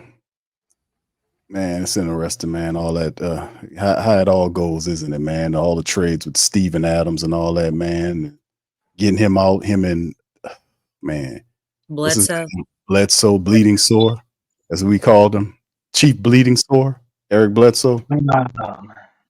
Oh man. And then they moved these. I mean, we wasted a lot of time here. And people forget that stuff, man. We sit up here and did shows on all that stuff and talked about all the time that Griffin set up here and wasted and all of the bad trades. He didn't have no plan to do all that. You don't trade for a center and a player and bring them in, then they flop in the next year, and then you send them out, and then you have 3 coaches in 5 years. What's the plan on this? What are you doing? Yeah. Then blame, like I said, he was trying to cover up for his mistakes, but that delays your time frame. Oh yeah. That's why, it wastes your time. I mean, it's just like how we talk about with the physical therapist. It took them 5 seasons to get a physical therapist. You know what I'm saying? For Amazing. real. I mean, that stuff hurts when you don't have your stuff together. Yeah, it does. It pushes the timeline back. You know what I'm saying? Because just think, if the organization had a physical therapist for when Zion got here, because everybody was talking about how unique Zion's body was, right? Mm-hmm. That wasn't a big secret. You know what I'm saying? That probably would have changed in itself as far as his availability. Because again, like first season of having a physical therapist, Zion was available for 70 games. You know what I'm saying? That's the most games he's been available for. So if you would have had that in place when he got here, that probably would have changed a lot. Ain't no telling where the Pelicans would be at. But yeah, they behind Griff is basically covering up past mistakes. Yeah, absolutely. And from a financial standpoint as well. Oh yeah, absolutely, Lex. That's the thing. That's why people ask me, "Key, why you?" It makes no sense. Why do we feel the way we feel? Because man, listen, man, I don't like no BS, man. I don't know like that's right. Just tell the damn truth, man. Shit. Let's be honest. Because this is the thing when you have with David Griffin. Like I said, he contradicts himself in his own spillings. He gets up there and talks about this, and the trade market was really hot, and then toward the back end, we really trade him. I'm like, man, what are you talking about, man? What are you talking about? Now you have the situation here where we forced to do what we got to do. But shout out to you guys. We got brother Donald on the line. Donald, welcome. How you doing, brother? Oh yeah, by the way, DC in that 2019 draft, Cam Reddish was number 10. Just to let you know, Donald, the floor is yours. I ain't want him either. Wanted Darius Garland. Well, he played well. The past streams, man, for real. What happened? It don't make no sense, man. It's too simple. Tell her how it is to keep it moving. Oh God, it's aggravating. It drives me crazy. That's the kind of general manager we got. He driving me crazy. He all ran around in circles and shit. And you know what's like, crazy? Seriously, the general manager. Oh, duh. The vice president of operations. Duh. That's what's crazy, man. That's the crazy thing. Like, dude, you ain't the vice president. You're the general manager. And the general manager, he said, maybe he actually did something. He said, it's just a title. There ain't no damn thing. You're the general manager, man. If it's just a title, what the hell you took the job for then? Come on, man. I won't mind taking that job. Oh, boy. Oh, God. Yeah, but we are behind, man. That's not good. It's behind, man. We should have been did all this, man. All this should have been done years ago. It took too long. And now we just stuck now. It's crazy. Yeah, definitely We're stuck. Special we can't. Well, no, take that back. We can do it. We just don't want to. Mm-hmm. They got nothing to do with no CBA. You can, just don't want to. I would say I was able to get that Darius Garland and yeah, I would have did it. I would have been to them months ago.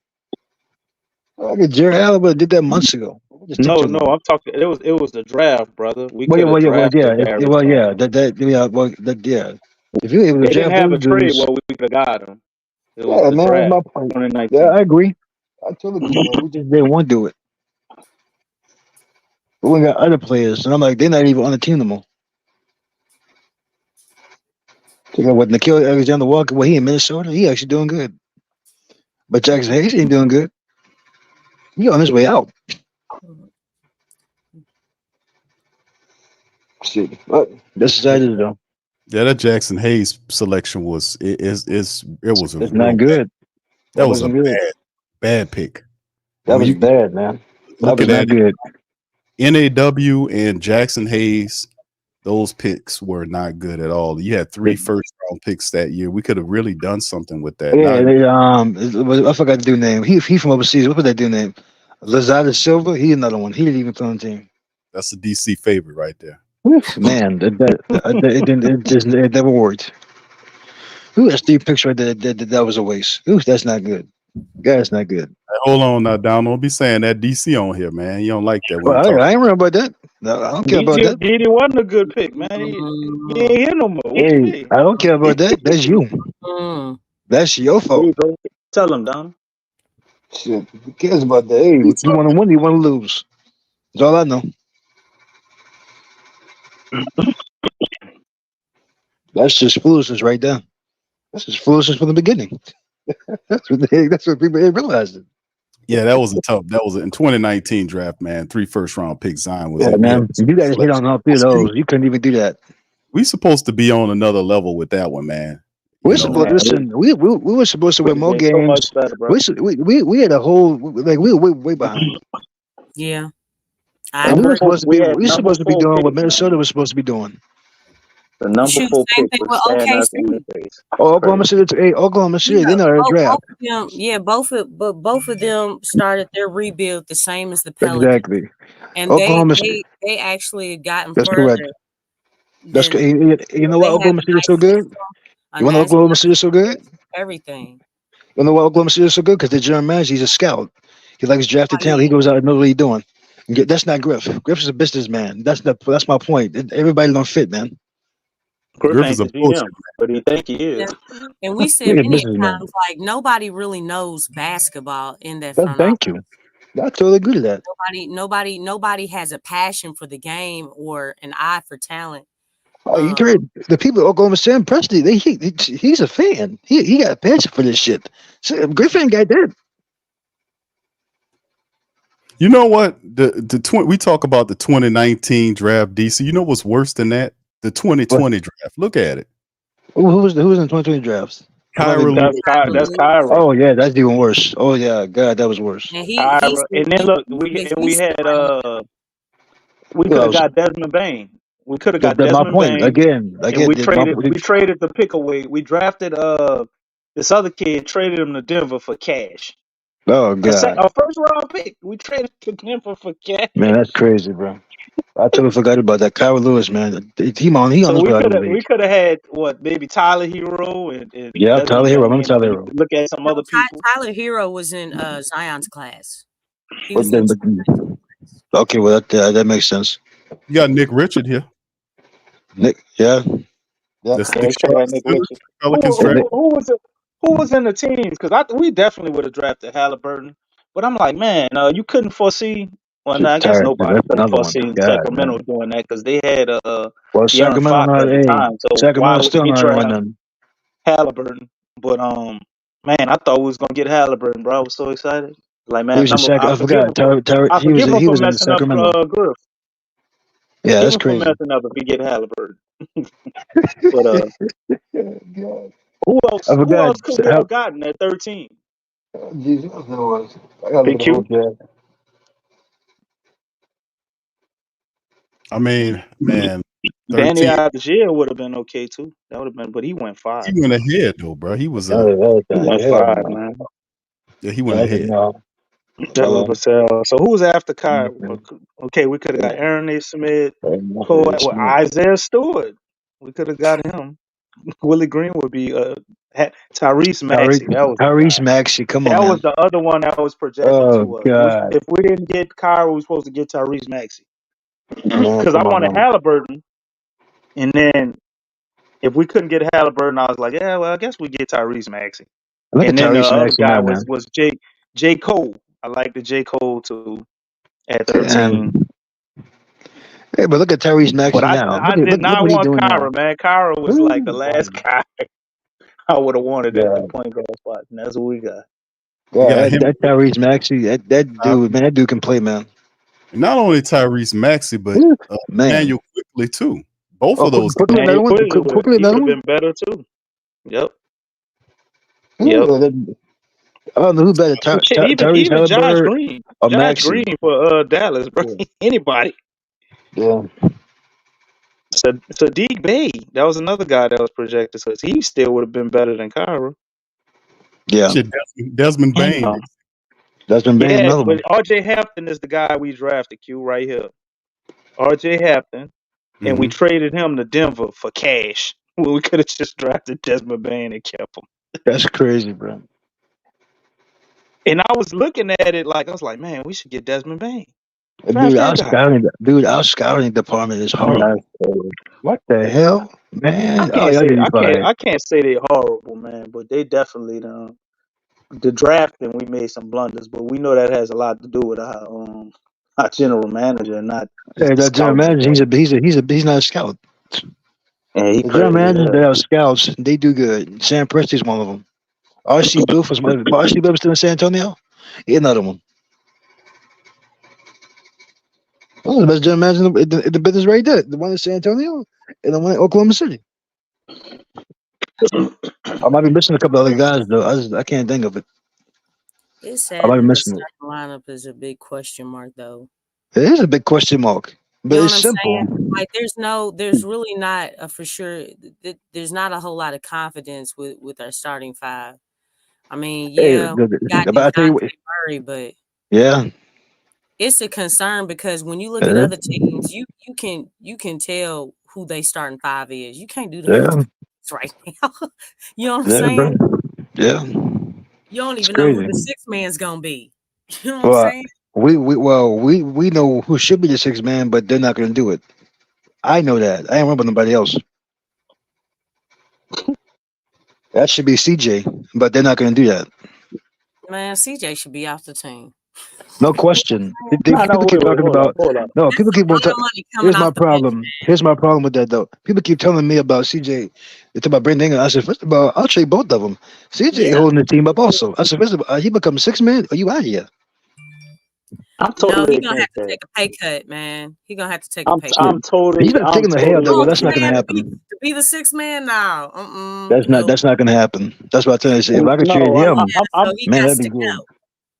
I'm against us getting rid of CJ for nothing. Like No. But I agree with that point. There, we you got to have get our it for gripes with something. CJ, but I'm not Yeah, gonna act like CJ McCullough was not pretty much. Some people had him considered the best, second or third best 3-point shooter in the whole no, league. no. You know what? He's That not I a agree with part of the future, that's though. not that's actually not bad. I know what you. I agree with you on that. And you know what? Like He could be like the Ray CJ Allen. did, he helped way Exactly. more than he hurt. The only thing with CJ is Got to play if defense. Zion goes down, Bright lights. CJ is not your number two guy. Nope, not the hell no. CJ has to be a number three, and Number he four. overpaid to be a A number number three. four. But the way he plays, I'm telling y'all, man, this shit is a nuclear bomb waiting to go off with Zion. Like it helps It does help. if Are you you kidding me? use him correctly, and Willie Thank Green you, stop Donald. trying to make him the Thank second coming of Chris Paul or some shit. I agree with that. Hey, Donald Allison just said it. CJ, a regular season guy, man. When the bright lights That's come fair. on, when the That's big fair. stage comes on, he does not show up. Not only that, that dude is hunted on defense. Now, Correct. you talk about this team being a defensive team, right? I am. Man, they look at him like barbecue chicken. Yeah. Barbecue chick, that's what he is. Oh shoot, we having a cookout on this dude right here. Even guys who don't get playing time, they were attacking CJ. Yep. Like it's like that don't even make sense, and that's why I asked the question. It's like CJ is a defensive liability. I'm talking Huge about people. defensive That's liability. crazy. But yet Like, we talking about Jordan Hawkins not getting minutes because of his defense. Is his shit. defense just as bad? You know what I'm saying? He's a plus, My veteran, point. Lex. you know what I'm saying? I'm just The old saying. man. I'm just That's saying. what happened. That's what happened to my guy Ray Allen. When he got old, he couldn't do it no more. He had to become a role player. Ain't nothing wrong with that. It's Well, But but, CJ but just my thing is, happens. see, we don't don't have a have whole lot of athleticism, and we plus don't he's have CJ out there to play defense though. CJ is out there because he's arguably one of the best 3-point shooters in the whole NBA. We got a guy That's that's in correct. Zion I that agree with don't okay. it. Okay, shoot so three how does pointers. Willie feel about Wait, that? hold up. No, We got a A guy in defensive Zion. coach? That's interesting. We got a guy in Okay. Zion that don't shoot 3-pointers, right?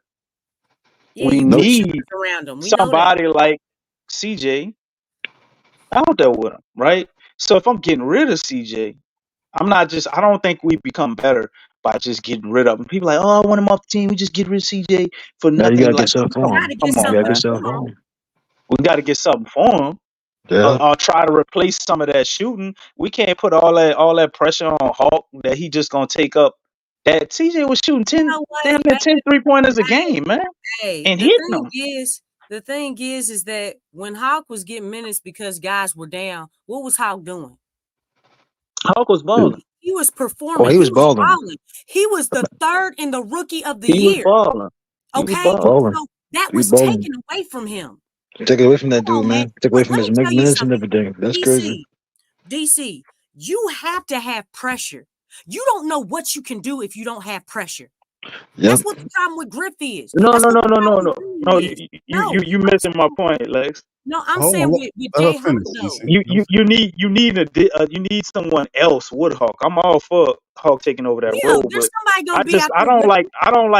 when people like, okay, get rid of CJ like as if we're just better just getting him off the team. No, CJ need to be put No, in his proper place as like the Yep. third guy way back with the there, pay cut.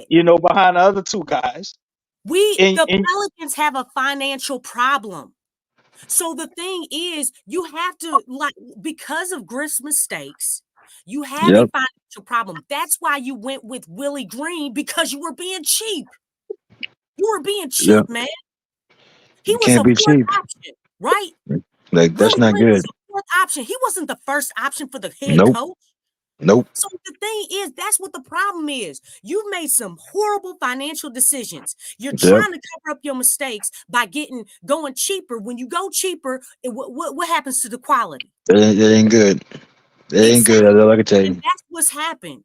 That's what's happened. You have to you need cap. You need to move pieces. We gotta move That's pieces, what the man. problem is. Everything is coming back because this dude made mistake after mistake, and he's trying to That's cover right. it by being cheap. You can't And be he cheap. You want has to be the best, you people gotta spend it. in the bind. He has them in a bind. And that's what the problem is. We have to stop. We have to stop this trend right now because this is horrible. It ain't We good. grow. It's not good at all right now. I can tell you that. It is horrible. I mean, yeah, you right, Lex. They I'm just do. They saying, got like, themselves in this that's bind. what hurts. But It's hurting the organization. to get out of it and to actually be a winning team while getting out of it, it's not addition by subtraction by just getting rid of CJ and BI for nothing. We're not gonna be a better team just getting rid of them for nothing. Hawk can Well, the step thing up and he is, you can got to do be some stuff. Hawk ain't gonna be able to be what CJ is his very first year. Is all I'm getting at. Like that's he's because got he's to not grow. getting opportunities. Same thing with Trey. Trey Come on, Murphy's not Lex. getting opportunities like that.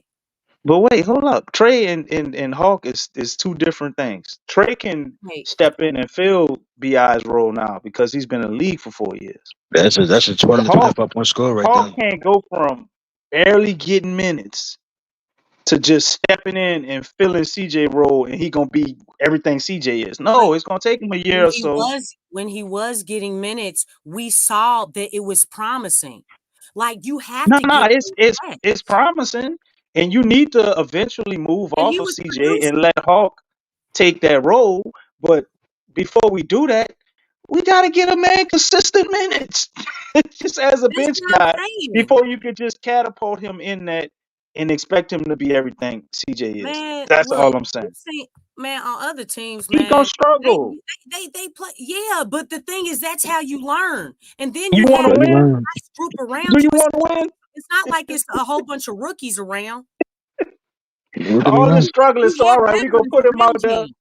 We gonna put him out there, and he gonna struggle, and it's gonna be up and down. And then the Pelicans go to winning 40 games instead of getting closer to 49 where they was at. Everybody No, gonna complain no, about no. that. The thing, They hey, should have never got rid of CJ. Man, look, if we would the have had thing CJ, we is, would have been in the hey, playoffs. the Pelicans were losing games because you don't have a good coach. That too. Head You're coach is losing a co-kid. double-digit leads. You couldn't uh, write on the board, the clipboard, a play in the clutch. Okay, how many times do we lose 5 points or less, 3 points or less? It's a landslide. 0-27 in the clutch. I mean, the thing is, dude, you can't draw up no plays in the clutch. And then you have guys like CJ and Brandon. They look like chickens with the head cut off. That's a They good one. running I like around. that. They didn't know what to do. They were in Nope. panic mode. And these are veterans. I don't know how many times I saw that. That's not good.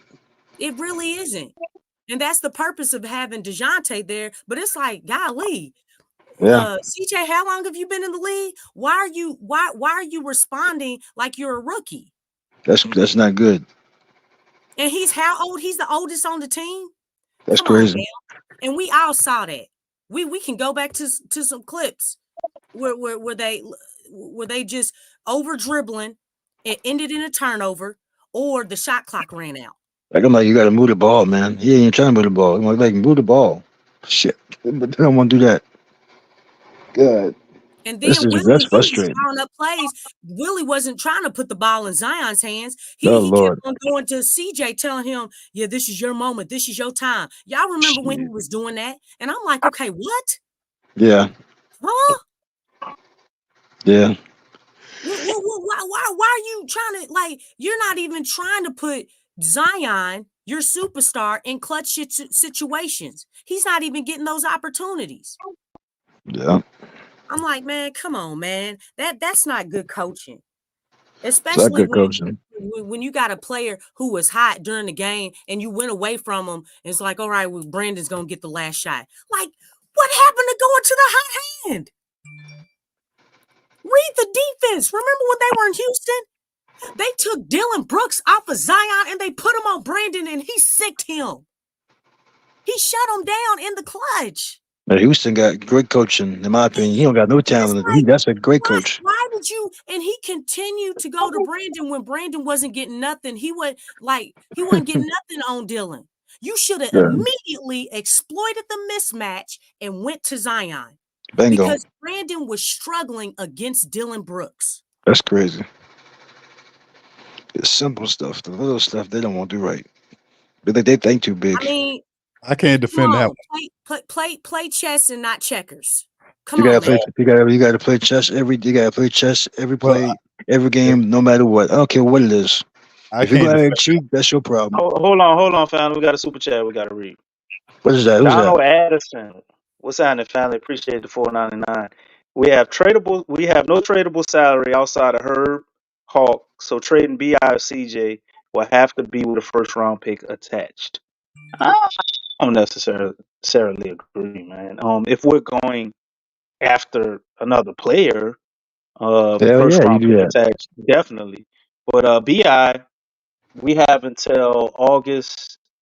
What is it?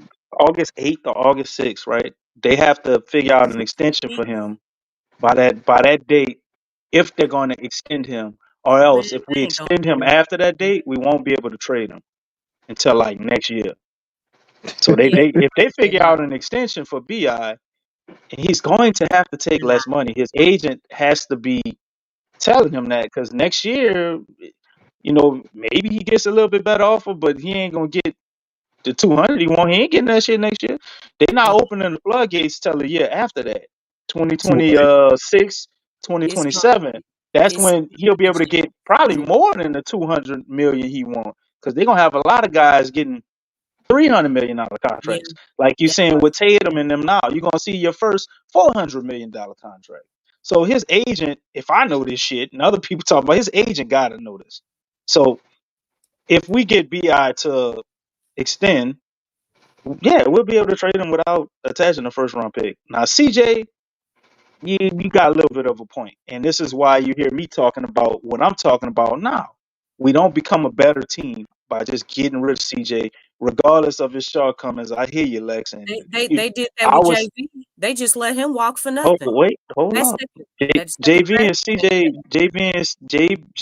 CJ aren't the same caliber player for this team, because really, we're trying to find. Hold on, Lex. Hold on.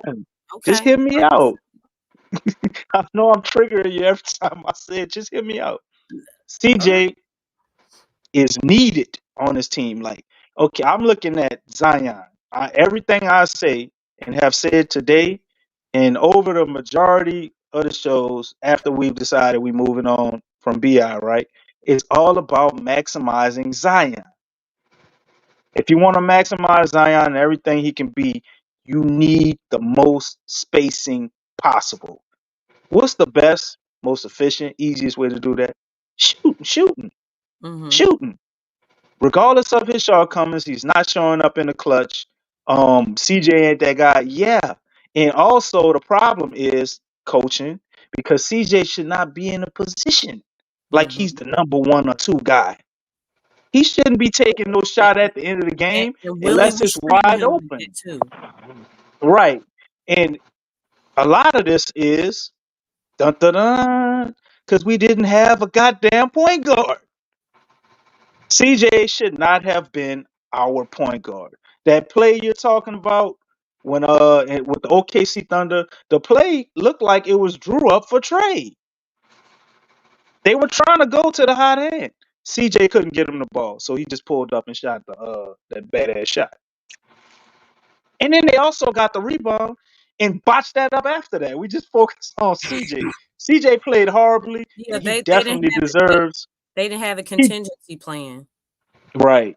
See, he definitely deserves criticism because I think a lot of time me and Big Q talk about this and you as well, Lex. He skates by, he don't get criticized for shit at times, No. and all of it went to Brandon Ingram.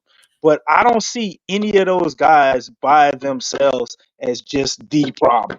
We got a lot of problems with our team, Yeah. and just eliminating those 2 guys does not fix those problems.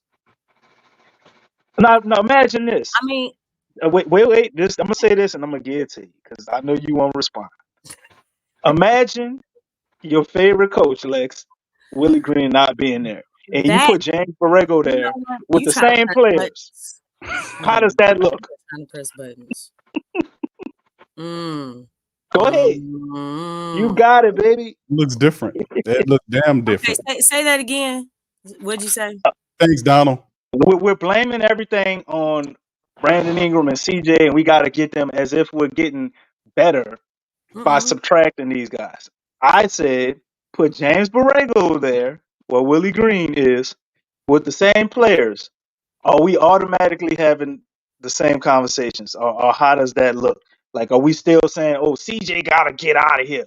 BI got to get out of here for nothing? We want them gone so bad, we willing to get rid of them just for a bag of chips or anything. No, you misunderstand. Griff, Willie, CJ, and Brandon, they can all go. You know what I'm saying? Like, That I makes don't know sense. who said what you said, but yeah, them 4. Look, like I'm kind of finished with the project. We collected the data. You know what I'm saying? The data was collected. That's what all last season was for, right? The thing is that we looking with all the mistakes that Griffiths made, and then you look at Willie, his butt can't coach. You know, Brandon, I feel like he's peaked, in my opinion, because the thing is that we've seen how far Brandon can take you. We've already seen that. We haven't seen it with Zion because obviously you weren't really totally dedicated in building around him. Then you didn't have a physical therapist, you know what I'm saying? Which is horrible. You weren't even really prepped to build around him. You know what I'm saying? CJ, I don't feel like he's the right veteran for this group. I feel like DeJounte is. Like just the genuineness that he has, I feel like he's a leader. CJ's a politician. I've said that many a times. That's what I feel about him. I don't feel like he is that veteran for these younger guys. I really don't. And that's really probably my biggest thing. It's not so much on the court because obviously when Brandon was off the floor and CJ was actually playing that 2 spot and Zion was handling the rock, they played off each other well. They did. Now, I one agree thing with that one. yeah, the fact that with CJ, the other things with him is defense. When it's in the playoffs, defense, they're hunting him. He doesn't have the greatest speed. Okay, he doesn't have a whole lot of athleticism. You know what I'm saying? He's not gonna, just go and dunk on you and stuff. You know what I'm saying? He's more on ground person. So the thing is, as you start getting into more competition, that's going to become a problem. And we saw them hunt him. Like they were literally, look, the Thunder were trying to find that mismatch. The mismatch was him every single time. So the thing is, and then obviously Zion was out. Brandon doesn't create enough gravity. He really doesn't. I mean, there may be moments, situations where obviously if he was the option, if Zion's sitting down and he's the only option, you're going to get it. Everybody knew where the ball was going. But it wasn't something where everybody's like, oh, let me come off my man and help guard Brandon. It wasn't like that. He didn't have that type of gravity.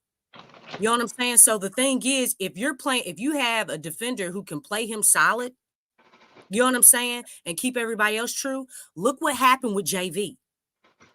They were doubling on JV, right? In game 1. Y'all remember that? Come game 2, they switched it up.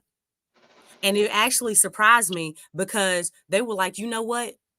We're going to live with JV, just one-on-one. We're not going to double down on him. That made everything that much more harder. It made everything harder because they were like, you know what? We're going to live with that. They basically bit the bullet and we're going to keep doing what we're doing. We're going to hunt that mismatch and that's how we're going to beat them. But once they stopped doing it, because that game was close, that was the best. Game 1 was the best game. That was the best game the Pelicans had. Yeah, they After were that, rusty. we saw the Thunder. They got better. They started becoming who they truly were. But the way Pelicans play, that was the best. Shit, Our that's crazy. defense wasn't effective. I Nope. don't know what was going on with CJ because it's like, dude, you were really needed. You really didn't step up, which Didn't would show have up. helped Brandon out. Lex, You know, CJ is not worth $33 million. he's So not. I'm not arguing that point. CJ is not a number 2 or number 1 player.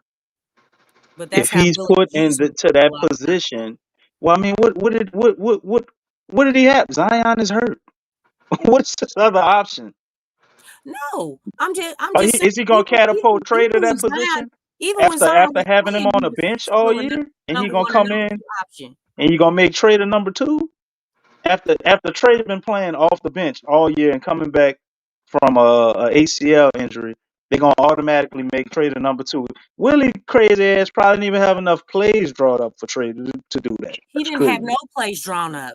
So DC. like in the situation the way it is, what is the other alternative? CJ leaves this team, right? And you put him with a competent coach, and you put CJ as a number 3 option, depending on where they go, team can win a championship. Bottom line. Defensive deficiencies and all. CJ should not be playing point guard. Why we got him playing point guard? David Griffin, because I don't think that was ultimately probably what Willie would want. Because Willie would want another player with some goddamn defense. Willie was all hands on deck about them drafted what's our guy the Australian sensation that's with the Hawks now.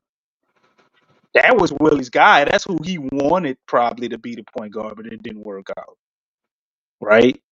So CJ as a 2 guard, as what he's supposed to be, is totally different. And I think for us to have a point guard now, and CJ can go to his natural position, and we're just like get rid of him for nothing. Or better yet, like Sean gave me some credit. He said, DC has a point. Look at the haul we got to take the Devontae Graham off your hands. I was about to call him DeJounte. I was about to do the backwards of what Willie did the press conference. But we're gonna get rid of CJ, trying to get rid of him to get nothing for him. Possibly have to give up an asset Why are you to get saying rid of get him. nothing for him? That won't make us better. And actually, the Well, if team you that does take him, if it's a contender, let's say maybe a contender gives us a 2nd-round pick, right? CJ will go over there and it'll immediately raise the floor of that team. what team he going to? And it's gonna be another borderline Drew Holiday AD situation where they got a guy from over here and they look better. It depends So on how you. You could put CJ on any team that needs a number 3 to be a shooter, and they got competent defensive or role players surrounding them already, where their stars don't get hurt, and they're gonna be really good. I agree with that. Well, it depends on how they use them, DC. Yeah, I mean, and it it also depends on how you depends use on them. who Using you have. him, If you have a using shooter, him as what you're he's supposed to more use him athletic. as an off Well, ball scorer and shooter. That's what well, he's supposed Yeah, to be I don't used agree as. with that. right. I agree about that. I mean, any competent coach should understand that principle that, CJ McCollum flourishes in the off ball role. He shouldn't be no damn point guard because he's too selfish. He's just start jacking up shots. Exactly. So we don't need that to happen. And I'm Our not problem with CJ is structure and how we utilizing him on top of our main guys who's supposed to be in front of him always being hurt. Now we have still the same 2 guys with DeJounte Murray. CJ will never have to be the number 2 option again. He can be the number 3 option don't say never. until we get rid of him. Because we Don't got to move on. We got to move on from CJ Right at now, some point. Willie Green don't have no clue on don't what say he's never doing. because injuries could I impact. think Hawks still need more time. I see y'all point, but Hawks still need a little more time before he can fill CJ's minutes. Hawk can fill 15, 20 minutes. He could fill 30 minutes when somebody gets injured. He needs to taste it for a longer period to stay consistent before we can just move on for CJ, get nothing for him, and think we're going to be better. I want to win this year. So Why you saying I'm nothing? speaking from that standpoint. Yeah, I know. That's Who's what saying, who's saying nothing for him? Who's Because saying? you can't get anything. You can't get anything for CJ. Yeah, You can't get anything for CJ McCullough because of how much money he make until at least next year. The offers you get from next year may be more favorable because it's an expiring contract, and you probably would still be willing to attach something to it, or maybe at the trade deadline. I'll say at least. But you're not getting nothing from CJ right now, man. This dude got 33 mil for 2 years. You're not. Where are we gonna send? Who wants? Even though he can go to somebody and make them better, raise their floor, and all the shit I said, right? Who wants to pay 33 mil for that? Yeah, Nobody. well, that's where Griff comes in. That's where the mistake. DeRozan is better than CJ McCullough. Yes or no? Yes, he's better than McCollum. Okay, so you said DeRozan is better than DeRozan makes $24 million, and he younger. I think they might be around the same age. He might be like a year or 2 younger. He just signed a $25 million contract. He's making $24 million. So DeRozan, who's better at $24 million, they're gonna overpay $7 million for older CJ McCullough.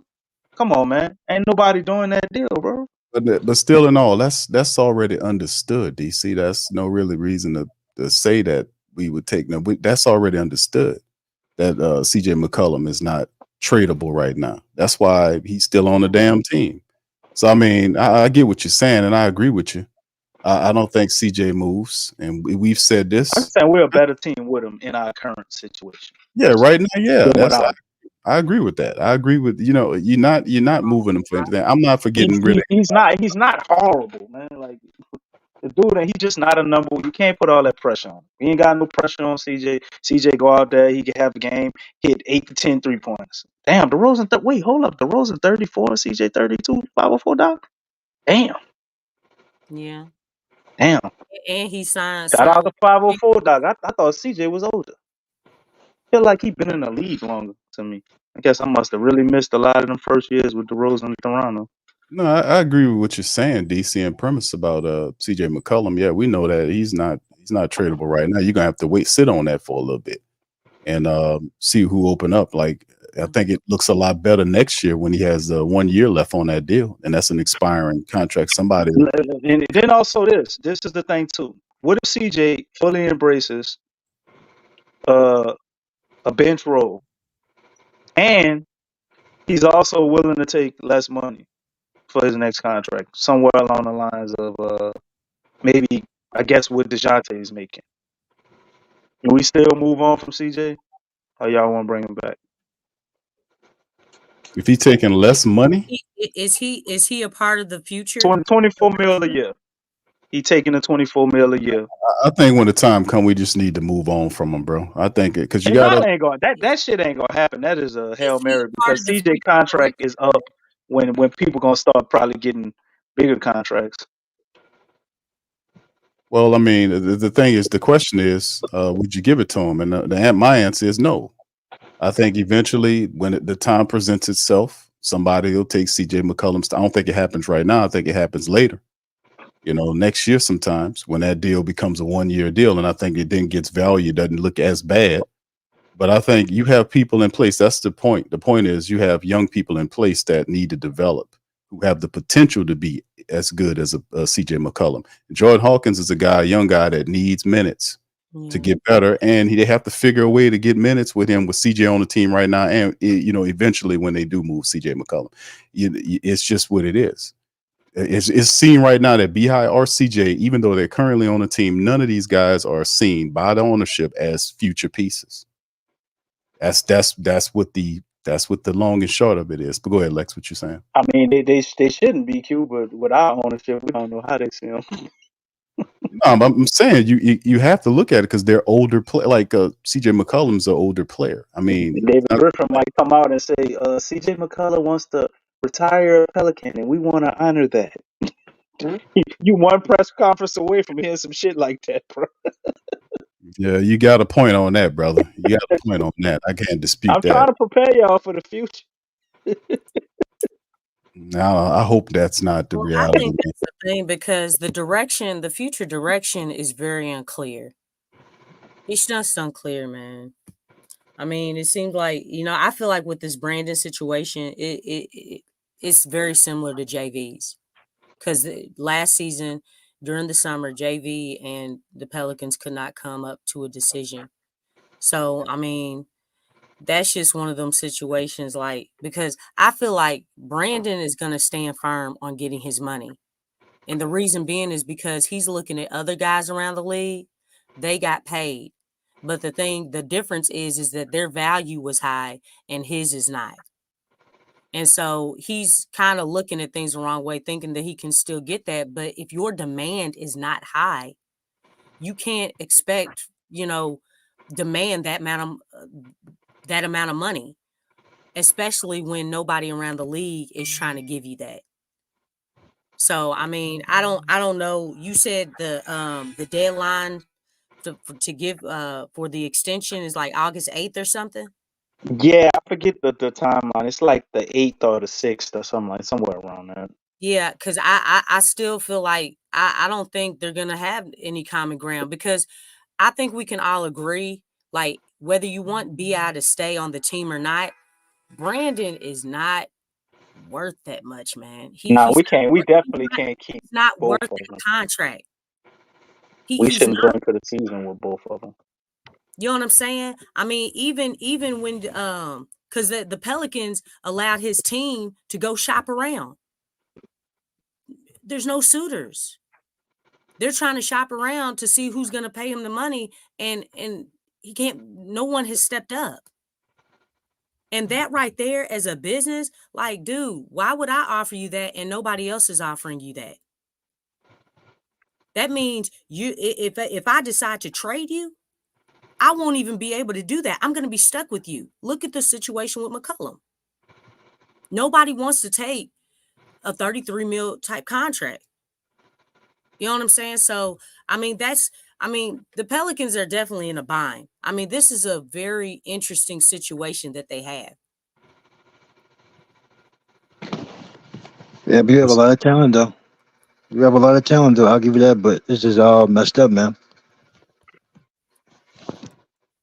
I'm going to be honest with you. I think the Pelicans are prepared, man. They're prepared that if Ingram just leaves as a free agent, I think they're prepared for that. And I think the octopus will spin it. I really do think that they're preparing themselves for that because it's only so many. It's only so many. I mean, it's only so many paths we're going to take here. And like I said, all the cards are facing up on the table. So, I mean, I think they are prepared for it. And the octopus won't get in trouble because none of these people are checking for him. Only the diehard flock is checking for it. None of these other people aren't checking on that guy. He can do whatever the hell he want to do. You screw Let up me as ask you this. Let me ask you this, Big Q. So what would be the point in letting him play out his contract? Because I think it's if that's the case, it's How only you gonna, one reason to let him play out his contract. well, how is he? If you, how you gonna put a gun to his head? You gonna fleece him like with the you did Atlanta? You gonna put the pistol on him and force him to do it? So Well, so nobody was willing to take Brandon Ingram for spare change, so so to speak. Like I you think gonna, there's a team out there that's willing to take him on without relatively giving us anything of value, well, name them. other than maybe one first round pick or something, if I that. mean, if that was the case, wouldn't that have been a situation that have already occurred? Because they've asked for Well, No, because you're th- talking about David Griffin, who never wants to lose a trade. Hey, think I about mean, all but the that's trades all David he Griffin has is. been doing. that's all they've been taking That's L's all these he's years. been doing. The first Wait, trade he's hold doing up, is probably the hold up, DeJounte trade. You mixing them up hold with up, Danny Ainge, brother. Danny hold Ainge up, who's trades. hold up. Come on, What come on with it. trade?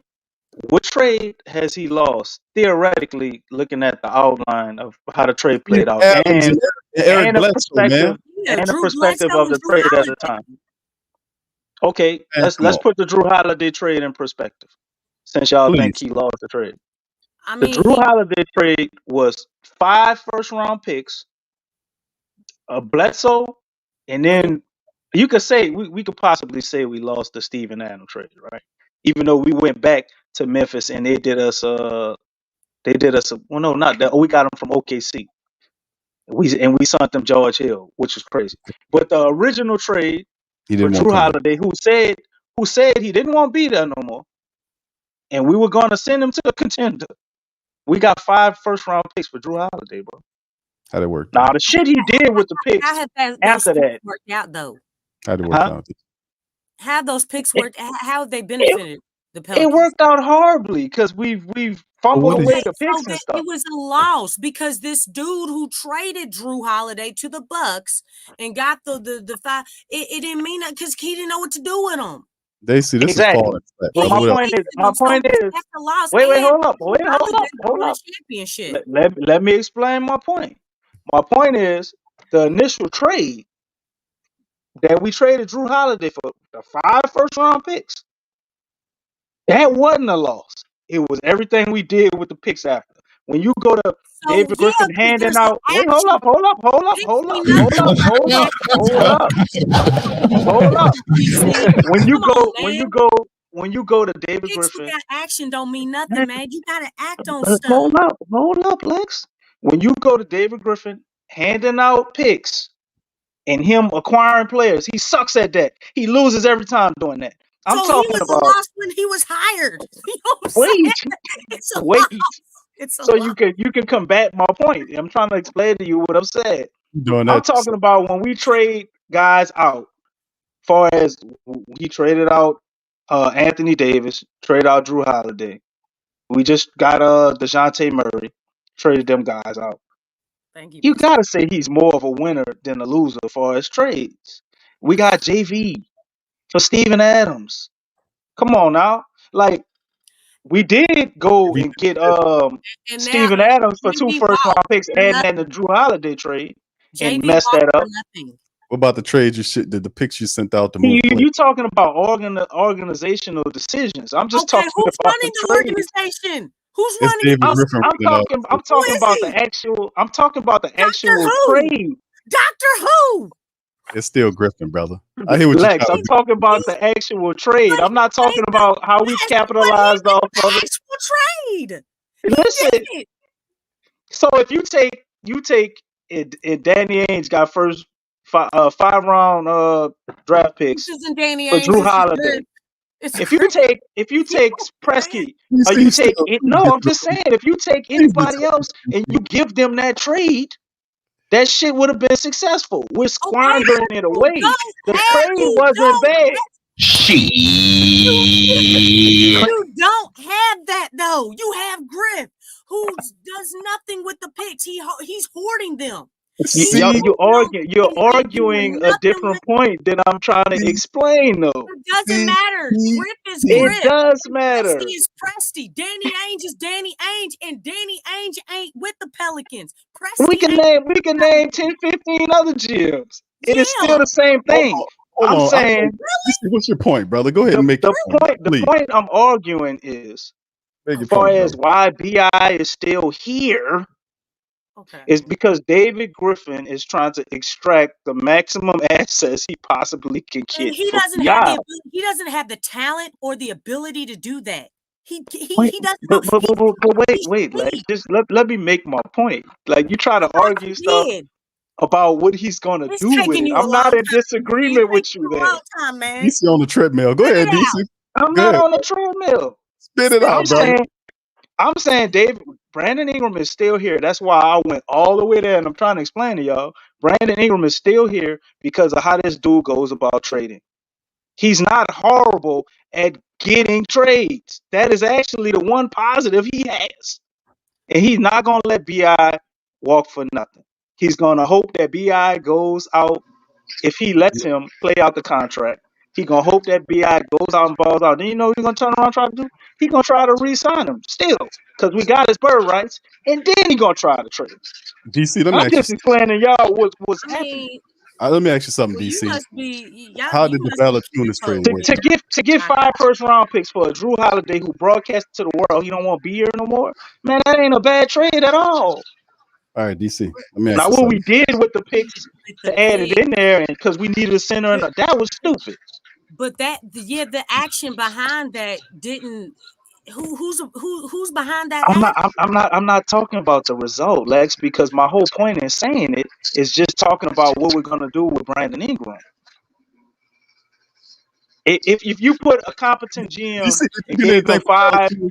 Did you get? 5 first round Hold on. draft picks, bro, that's Did you not get bad, and it would have turned anything? out way better. Did you get anything for Valachunas? JV walked, dog. They Did didn't you get get anything for Valachunas? What we got JV for though? and No, now no, you no, you no, know what? no. You don't have Answer no the damn starting question. Did you man. get anything for Valachunas? Yes or no? No, I'm not talking about the damn result. I'm just talking about the trade. But that's a part of it. That's Can't a have part No, one of it's without it. the other, not. man. Yes, Yes, it it is. is, man. Because that's Yes, not my it point. is. It's two halves make a whole, dude. You can't have one without the Man, other. y'all tripping. Y'all arguing the end result. All I'm saying Yeah, is because that's a part of it. That's That's a how part you're of gonna it. no, get to the it's One trade not. plus For line. my one. point, One for plus my Yes, one. point it is not a is. part of it, Lex. Man, put a poll up. Put a poll up and Then ask telling me in the people. the thing right now, I'm right. My point is They said the they see you. initial trades that he pulls off are not bad trades. What we do with it, yes, but I'm saying you can't be mad at getting 5 first-round draft picks for Drew Holiday. You can be pissed off at what we did with the 5 first-round draft picks. And all I'm saying, I my got, only point in The saying guy that to tell you what's does going, nothing if you don't do I Lex, anything. I'm get what only you're saying saying. that I'm saying to he tell breaking you on the what's side going down. on with Brandon Ingram. I'm He not breaking trying to on paint the side down. Griff up as a great GM. Got a cash app. DC got cash app. What's Man, the problem? DC got his cash app today. They ain't got no cash after people in the chat understand what I'm saying. Can't No, get it through I to hear y'all. what you're saying in terms of you looking at one side of it, like him acquiring picks, but you're not If a talking about. competent GM has pulled the trades off David Griffin has pulled off, you what would good be is it to 10 have times thousands better. picks and you don't do absolutely nothing with them? It made I mean, nothing, Lex. You're right. that don't make sense to me. You are right, but you're forgetting the point in me saying this is to explain to what's happening with Brandon Ingram. I'm not arguing the results of the And the trades. fact Well, you that say all this to you say they ain't can I'm get. saying Brandon Ingram is still trade. on the team because of how Griffin trades, and he doesn't want to lose a trade. And he typically initially So pulls off very good trades initially. But Danny when he DC, Ainge does with the doesn't stuff he lose gets from the trades. trades, he Griff fumbles does. away. We got CJ McCullough for fucking Josh Hart, Nikhil Alexander Walker, And and Josh what else? Hart was a dog. We didn't want him you don't to have be them no more, dog. buddy. Come on, Lex. Josh Hart still isn't on CJ McCullough level, even now. He was a good player. We didn't want to Okay, get rid but of him. we've been talking about we need Man, dogs on the team. Come on, man. Y'all can't be You that. You lost can't. the dog. Big Q just trolling over there. He instigated already. I'm just saying, man. Everybody in the chat, were y'all cool They with read the chat. losing Lex, they all said all right. But hey, you arguing a different point though. You're not arguing the point I don't disagree with what you're saying. It don't matter because David Griff has fumbled it away, yada yada yada. Yeah, I get it. You're absolutely right, but that's not my point. My point is we still have Brandon Ingram on the team because of this. Because Okay. he's going to try to get one of these type of trades or trade Brandon Ingram for what initially would be a great trade for us. But David Griffin, knowing who he is, he still can fuck it up. So you're absolutely right. You get it? Yeah, I'm yeah. just explaining why Brandon Ingram's still on the team. He Lex. breaking down one side of the equation. Yeah, He's I saying mean, that but he you were acquires the assets and then screws them up on the other side. That's pretty much what Right. DC. But maybe I should have said initially, David Griffin Yeah, that's what. initially doesn't lose a trade because that's really what I mean. Yeah, that's what you got to jumped Maybe, up. maybe, maybe that's why I'm like, cause you like, he ain't winning the trades because we did this Yeah, and the team turned into this, and I'm yeah, not disagreeing with that. I'm yeah. just saying when he DC. initially pulls off the trade, I we was like, about. oh man, that ain't bad, that's good. And I was then about to about say, a with day the or crazy two behind later, that, we like, what boy, that's the what fuck? I was about to Why say, did man. we traded 2 first round sometimes you draft picks can't for see Steven the Adams? outcome. Why? I'm about to Sometimes say you can't DC really involved the see how crazy the pineapple trade colors. plays He made out sense of it. until like years after. You know what I'm saying? Huh? So What you sometimes said? you can't. Sometimes you can't determine if a trade works out until maybe like a year or a few years later.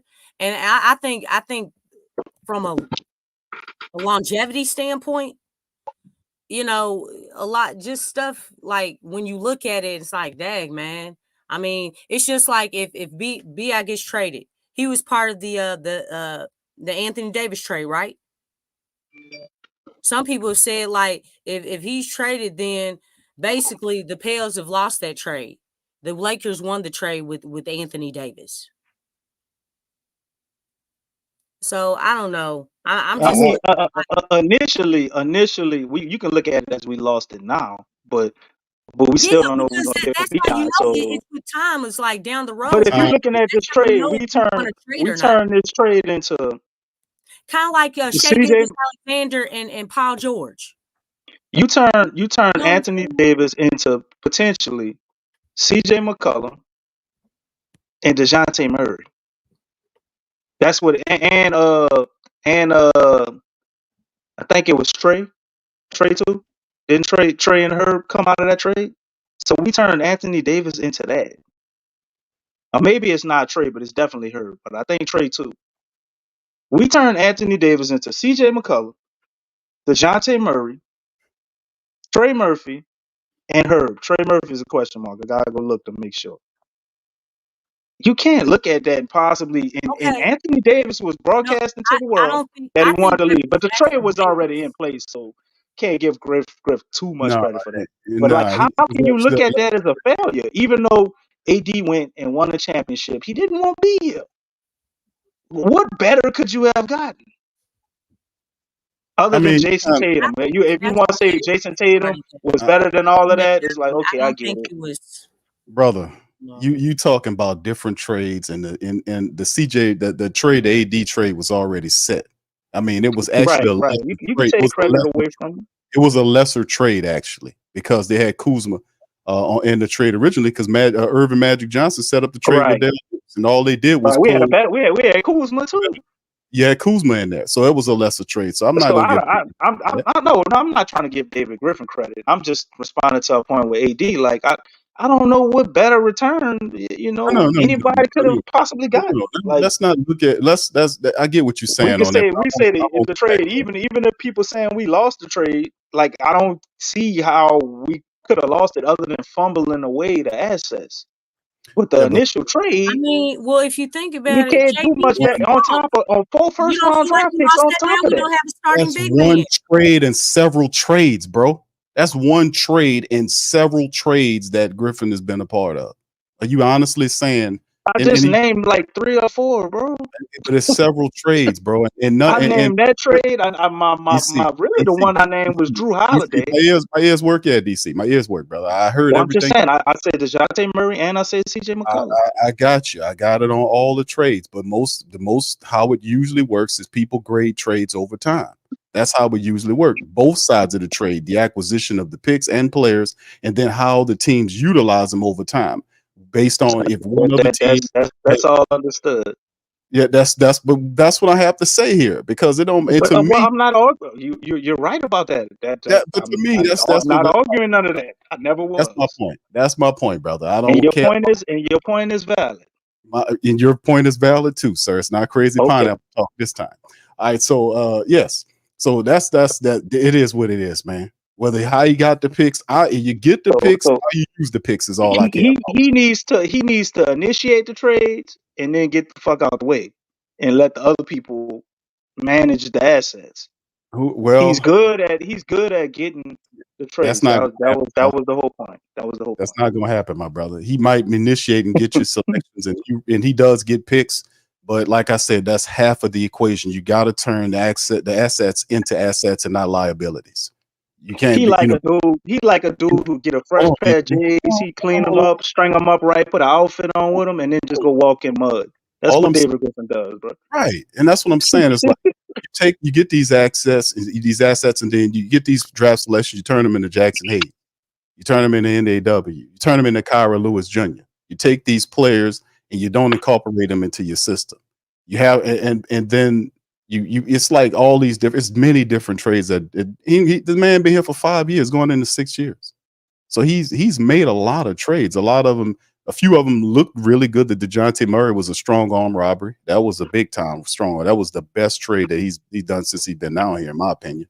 I'm not going to give him credit on the AD trade because that was already set up. It was actually lesser with Dale Demps what he did than So you don't think the CJ trade was a good trade? No. Don't get me wrong. The CJ trade was a decent trade as well, but there are others that the team The is Drew still. trade wasn't a good trade.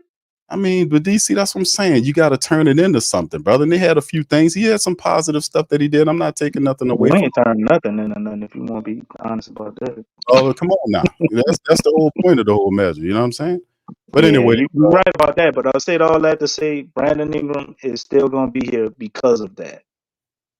Because he's going to try to maximize him, and we started this by talking on what would be the purpose of letting him play out his contract. And I would say to set the market for him to get an extension.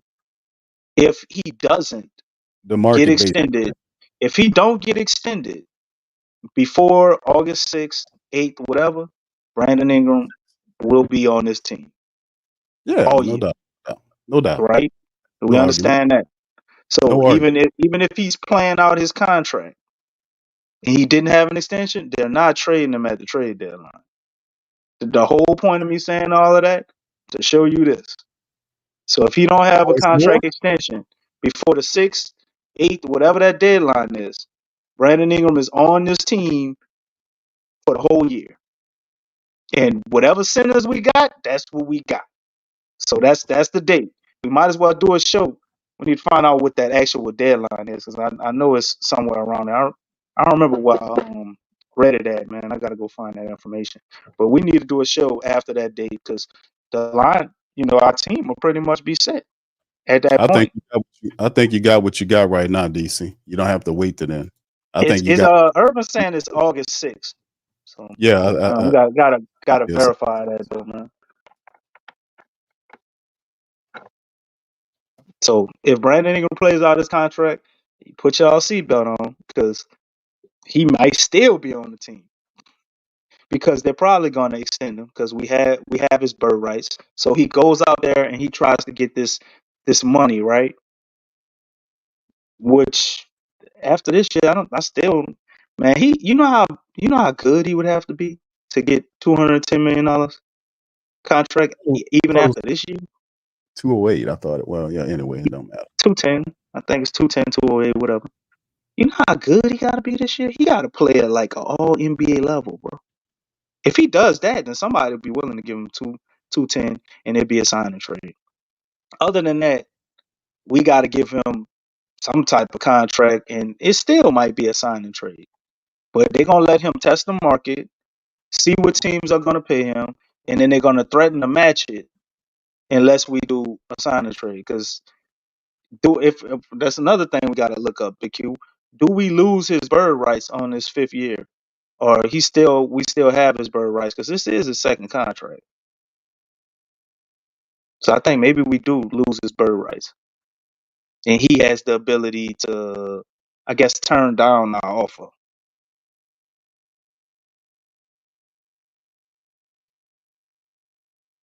Yeah, I'm reading, trying to read it right now to go over I it will right. pull it up, brother, but I can't pull it up with where I'm at. I'm stuck just with y'all. As soon as I leave off of here, I can't talk once I try to pull up other stuff. I'm on my phone right now, streaming.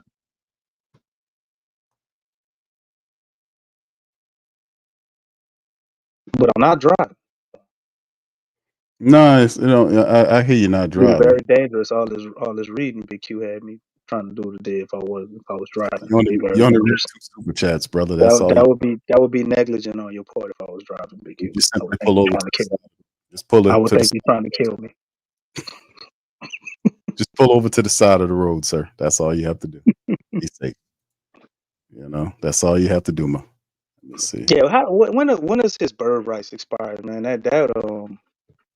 That's a good question because if we know that, then we basically predict the future, Q. Mhm. You got a point, Because brother. if his bird rights are still enacted, he'll play out this year, and then he'll go test the market and see who's gonna give him what. And when he finds a team he likes, we'll put that pistol on, like you say, and threaten to re-sign him for a sign and trade, which we probably ain't gonna get nothing amazing, but you at least get something. We get something like you got for Val. No, it'd be better, way better than that. Something like with the Warriors, got for KD, but probably lesser because Bi is KD light. They walked away with what's your boy who played for the Lakers now, man? Because he went to Golden State. Remember that? And then they flipped him for Andrew Wiggins. So Golden State walked away with Andrew Wiggins for losing KD. And if I'm not mistaken, they might have got a pick too. D'Angelo Russell is who they originally traded for. So we could do something like that. You could get a guy that's pretty good, but it's got to be a lesser value guy than Bi. So you ain't talking about no all star, but a lesser value guy than Bi is still a pretty good player and possibly a pick. So that's right, Pelican notice say you're trading right now. Got a good point. You're trading right now, but we've said it time and time again. The Pels are cheap. So if there's a way to be had where we can get anything or increase what we've already floundered away, they're gonna take that route. I'm So they trying to got look. 2 ways they can go about it. They can extend Bi before the 6th and try to flip him during the season, or they let him play out and they're gonna try to get some type of sign and trade deal by threatening to bring him back. Hence all David Griffin's magical talking points about loving Bi and he wants to be a part of the team. They're gonna keep all of that shit going. Yeah, they got bird rights for him, DC. I just looked it up. Well, you're going to continue to hear David Griffin talk about how it's such an amazing player, how he fits with the team. We want to keep him. Y'all buckle y'all seatbelts. Y'all gonna hear that shit all year, unless Yeah, we give him that extension. yeah, that's Those bird talking rights. points may change because we got more leverage if we get him to extend before the Yeah, 6th. a veteran contract, 5+ years. The Pelicans do have his bird rights, so there you go. Let's see. I was trying to see if I could find that other information, man. I'm having a tough time trying to find that other information. Oh, you got it, brother. You got it. What you talking about that Yeah, date? I was trying to get a family member something on that date. Find something on the date. You figured out the bird right part, so that's Yeah, they got that his tells bird. us a whole lot, man. If he plays into the season, then there's no trading him at the deadline. They're not gonna trade him at the deadline with his bird rights.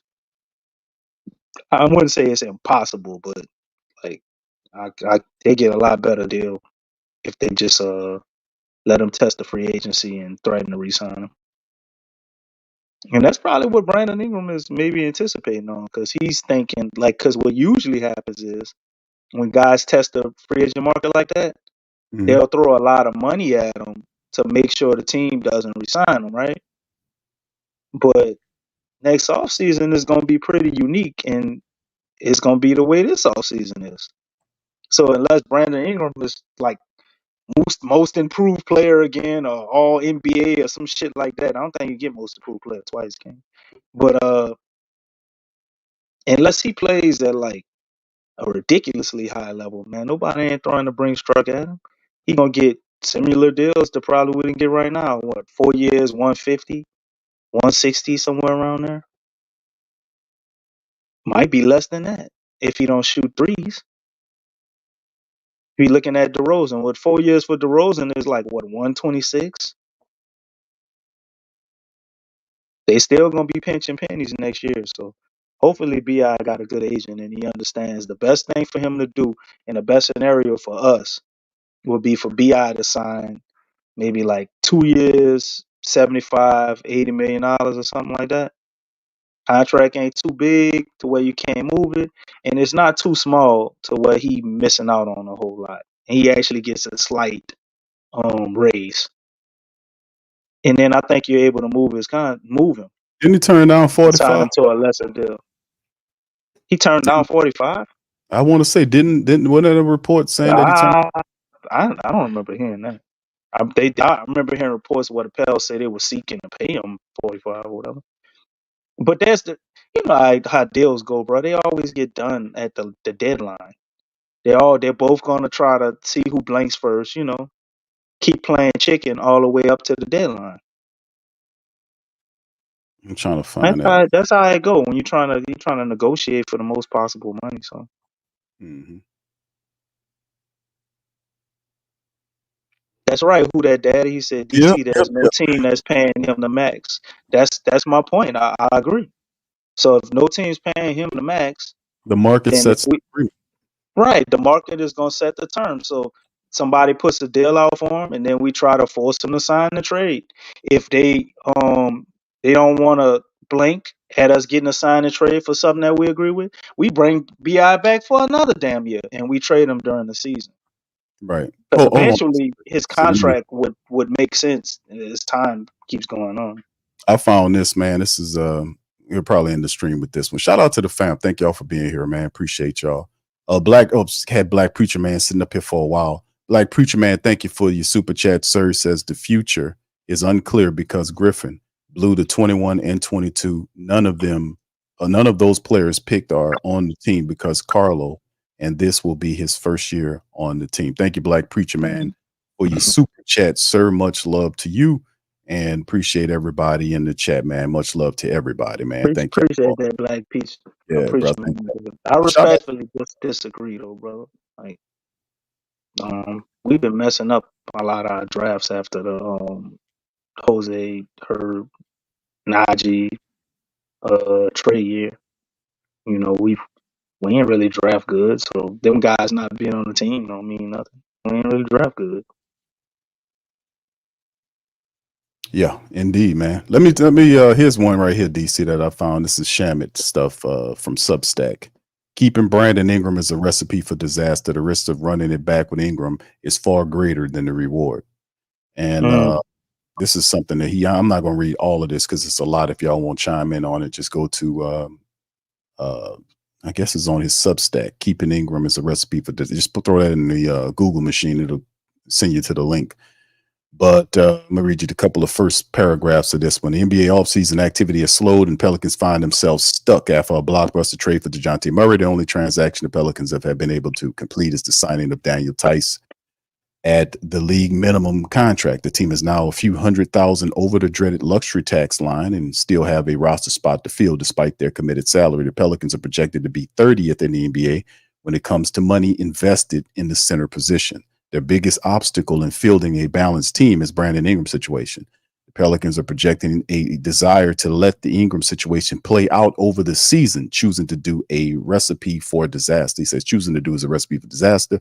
The risk of assessment on this decision paints a picture of significant financial and asset risks with not enough wins to counterbalance the cost. The financial risk. Ingram is entering the final year of his contract. He has been eligible for the extension since last summer, and by all accounts is searching for a 4-year, $208 million extension. At this stage in the game, the Pelicans have been unwilling to commit to this extension. Moreover, the great Mark Stein reported recently that Ingram's camp has also joined the search for a team that would be willing to hand Ingram this money. Thus far, the market has not materialized, and therein lies the issue. The Pelicans, despite publicly holding the position of wanting to retain Ingram, have been unable to find a suitable trade because absolutely no one wants to pay him. The offers have been cool or non-existent, and the Pelicans have no desire to move Ingram while his value is at its lowest point, yet the alternative in bringing him back is far worse.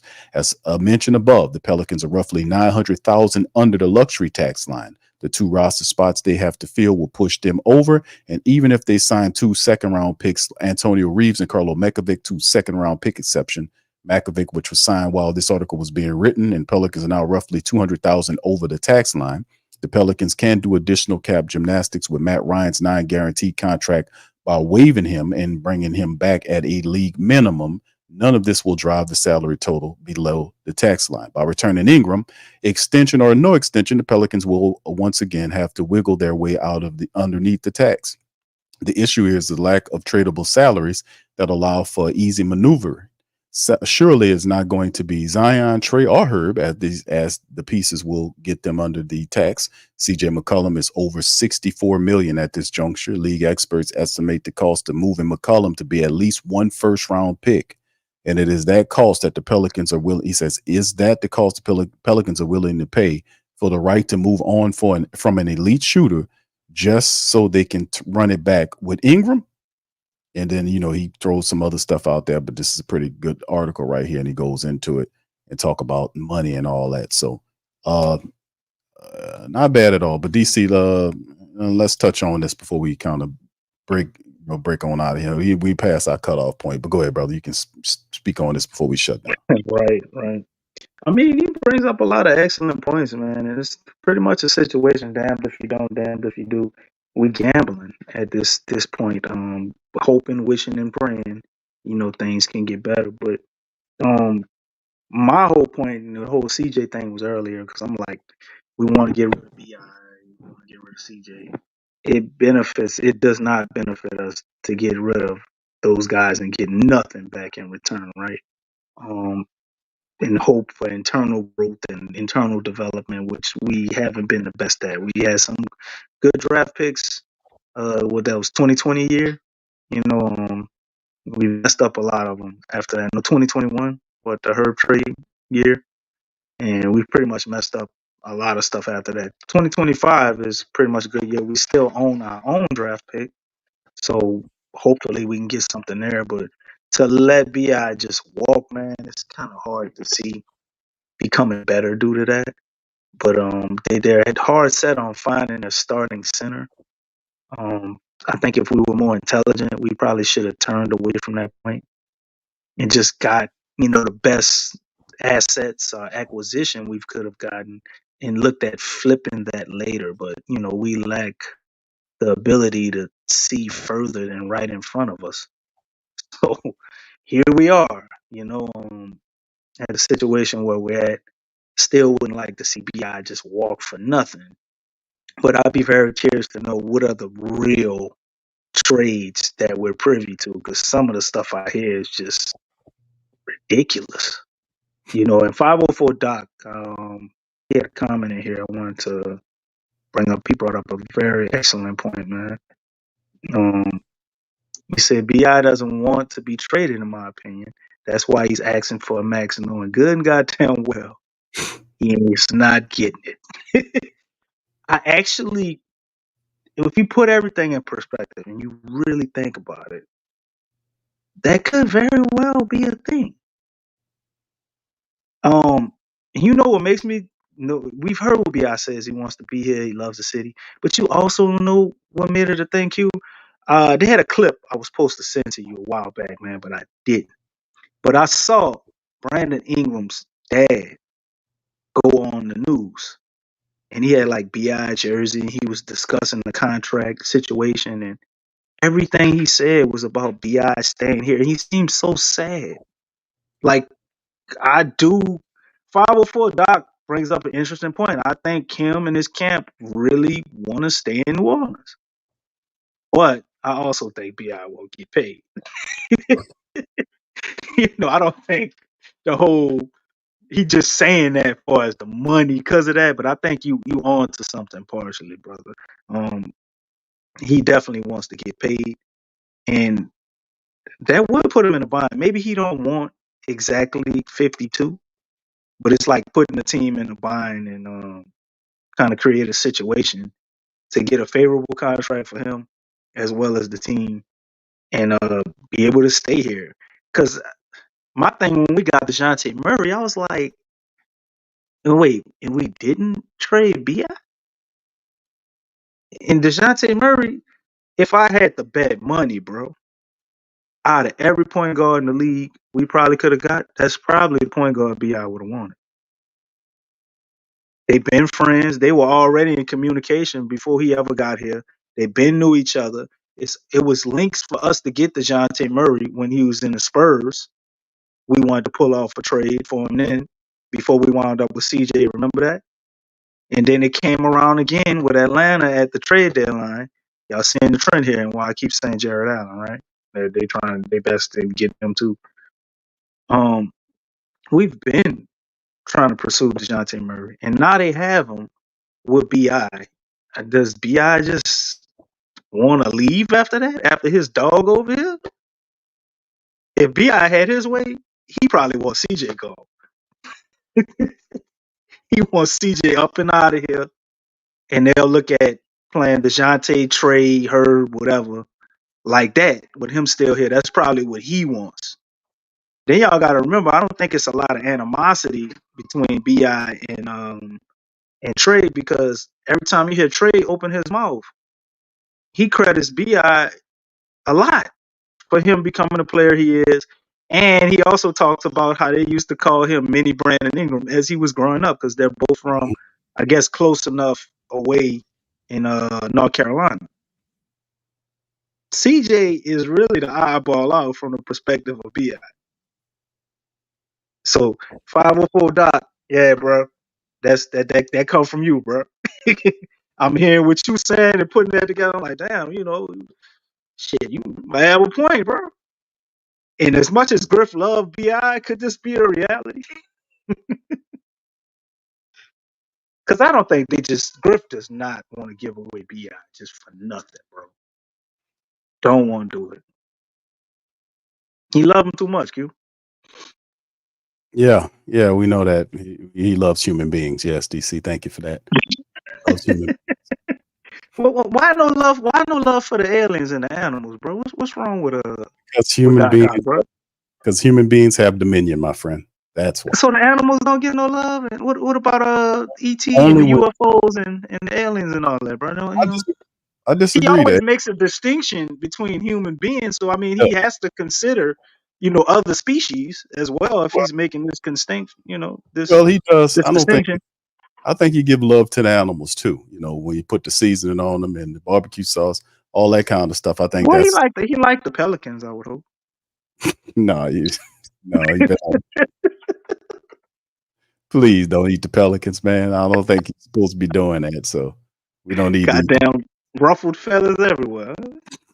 those shade feathers, brother. We got to treat the Pelicans, especially Uh, the brown Pelicans, like the bald eagles. DC, you can't kill them. You can't. okay. State Yeah, bird, baby. It's a state right. bird. Exactly, brother. We can't be doing that. Punishable offense. That's right. That's right. You go to jail for that.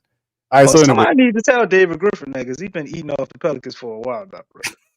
yes, he gonna be continue to eat He off need to the start protecting the Pelicans, stop eating off of them, man. go. It's not right.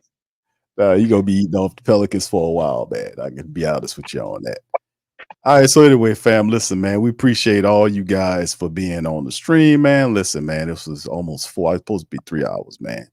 4 hours of Pelican Talk on this Saturday, man. I got to go and handle some business. But listen, I appreciate all of you guys, man. You all are fantastic. Thank y'all for spending y'all valuable time talking about the Pelicans with us. Appreciate all of the great commentary you guys are dropping in the comment section. I'm reading all of the stuff, man. Just really impressed by a lot of the Pelican logic the family members are throwing out there. It is quite the conundrum, man, with the Pels, man, that we're watching, man, but it's very interesting, man, going forward. So anyway, to kind of go back at the poll that we had posted midway through the Shout show. out to everybody in the flock, man. Appreciate all y'all, man. Y'all make this show fun. Yeah, the poll said the who starts at the 5 for the? Did you vote, DC? Go ahead and vote, brother. If you ain't have an opportunity to vote, the poll said who starts at the 5 for the Pelicans this season. I can't see the link for it, man. It's what it's way in the beginning of the show. It's in the chat. It's in the chat. You just have to go toward where the comments at and comment there. That's what I'm saying. And we laid a poll out in the beginning of the show. Or I don't remember. No, it was halfway. We had another poll that we put up. I forgot what the other poll was. Just that fast. Damn, y'all see how? I forgot what it should be in there. I think the final it was in there, but it was another poll that I posted early on about wins. Yes, do the Pelicans get over 50 wins this year? And the family members, a resounding 70-something%, I want to say, from the previous poll, said that the Pelicans will win over 50 games. They will eclipse their win total. I think they will be right around 50. That's why 50, 51. And not too many more than 49. But breakdown. A lot of people were feeling that sentiment. They were agreeing with that sentiment. So that was a positive. And then, of course, like I said, this poll says, so who starts at the 5 for the Pelicans this season? And 51% of the pollers says it'll be Carlo Mekabic, that he will be the starter. I hope they're right, Q, but my vote would be Daniel Tice. Just knowing Willie Green, he's not the type of person that's, he's risk averse, bro. He don't like to take a lot of risks. Daniel Tice is safe, and that's what I see Willie doing. He's gonna make the safe play. It would be risky to go with Meritage because there's no history of him consistently being able to do what he does. But if I was the coach, I definitely would start one of those younger guys. It would be a matter of which one. I would be going through training camp to try to see which one. And the reason I would is because if it wasn't right, like I could always go to Tice. I know what he's gonna give me. Right. Only way I wouldn't start him is just they look so bad, during practice and training camp and stuff that I can't do it. But it would pretty much be one of their jobs to lose if I was the coach. That's how I would look at it. I can't dispute that Daniel Tice call because it's a safe bet. But I would vote for Yves. I'm gonna go with Yves Misi. I'll go with Yves. I hope y'all right and I'm wrong, but I've seen no, Willie, Tice, right. If I gotta bet money on this shit, I'm going Tice. Right. If it's my money, heart is like, oh, give me Mekovic, because what you could do with that, I would rather Mekovic right now because I think Yves can come along and then be that defensive guy, and it could be a nice tandem. You got a more offensive center, and then you got that can play defense, and then you got you a defensive guy that could give you a little offense, being a live threat and whatnot. I think they could theoretically be a good tandem, but woulda, coulda, shoulda. I don't disagree with you on Daniel Tice. I think you pretty accurate on the Daniel Tice thing, but in the interest of you have a question mark there, I'll probably be going with the big man, the first round draft pick in Yves, who see how he does, and like you said, if he kind of struggles a little bit, put him in there, see how he does, and if he let him get his lumps and bumps. And if he does too bad, then you can move in another, maybe put Tice in there and let him play some. So that's my thinking on it, man. I would like to see Yves do what he do, because what they're saying, what they need, he potentially can do. So we'll see. And then, of course, Tice, we talked about Daniel Tice shooting 30, what was it, DC? 37% from downtown on 70-something attempts last year. Not bad. Not bad at all, man. Not bad at all to look at that. But anyway, we're going to leave it right there, man. Listen, thank y'all once again. Y'all hit the like button, man. If you're not a sub, please smash upon the sub button. Become a sub. If you're listening via X, hit the retweet button as well. That helps out the stream. And once again, thank you guys for shout out to the super chatters. If you want to join the platform as a channel member, you can feel free to go in the description section, or you can simply go to I think it's a join button on the tabs for the homepage, and I think we'll put one in the description section too. And we do lock shows. We just uploaded a lock show recently for our members. So if you guys want to do that, man, just feel free. That helps build up the channel. We can keep providing really strong Pelican talk and hollering at the fam. So with that being said, we're gonna get out on that. We appreciate you guys. Much love to you guys. We're gonna holler at y'all on the next one. Go Pels. Go Pels, man. Go Pels. Peace. Go Pels, man. Peace. DC, go Pels, man. Peace.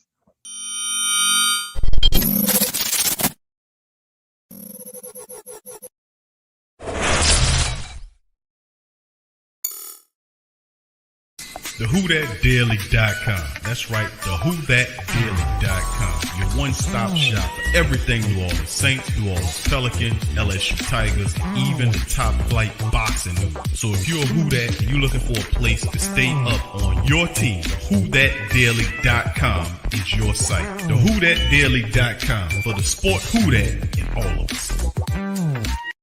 That's right, the Pro Shop is the platform store where you can go and buy all the latest merch to support the platform. Available at the Pro Shops, we have dozens of hundreds of products available for you and your family. Unisex tees for men and women, hoodies and sweatshirts, tank tops, kids and baby items, long sleeve tees, mugs, pillows, wall art, bath bedding, face masks, phone cases, stickers, bags, fanny packs, socks, hats, and many other items. Please feel free to check out the Pro Shops. The link is in the description section below. Remember, it helps the platform continue to grow.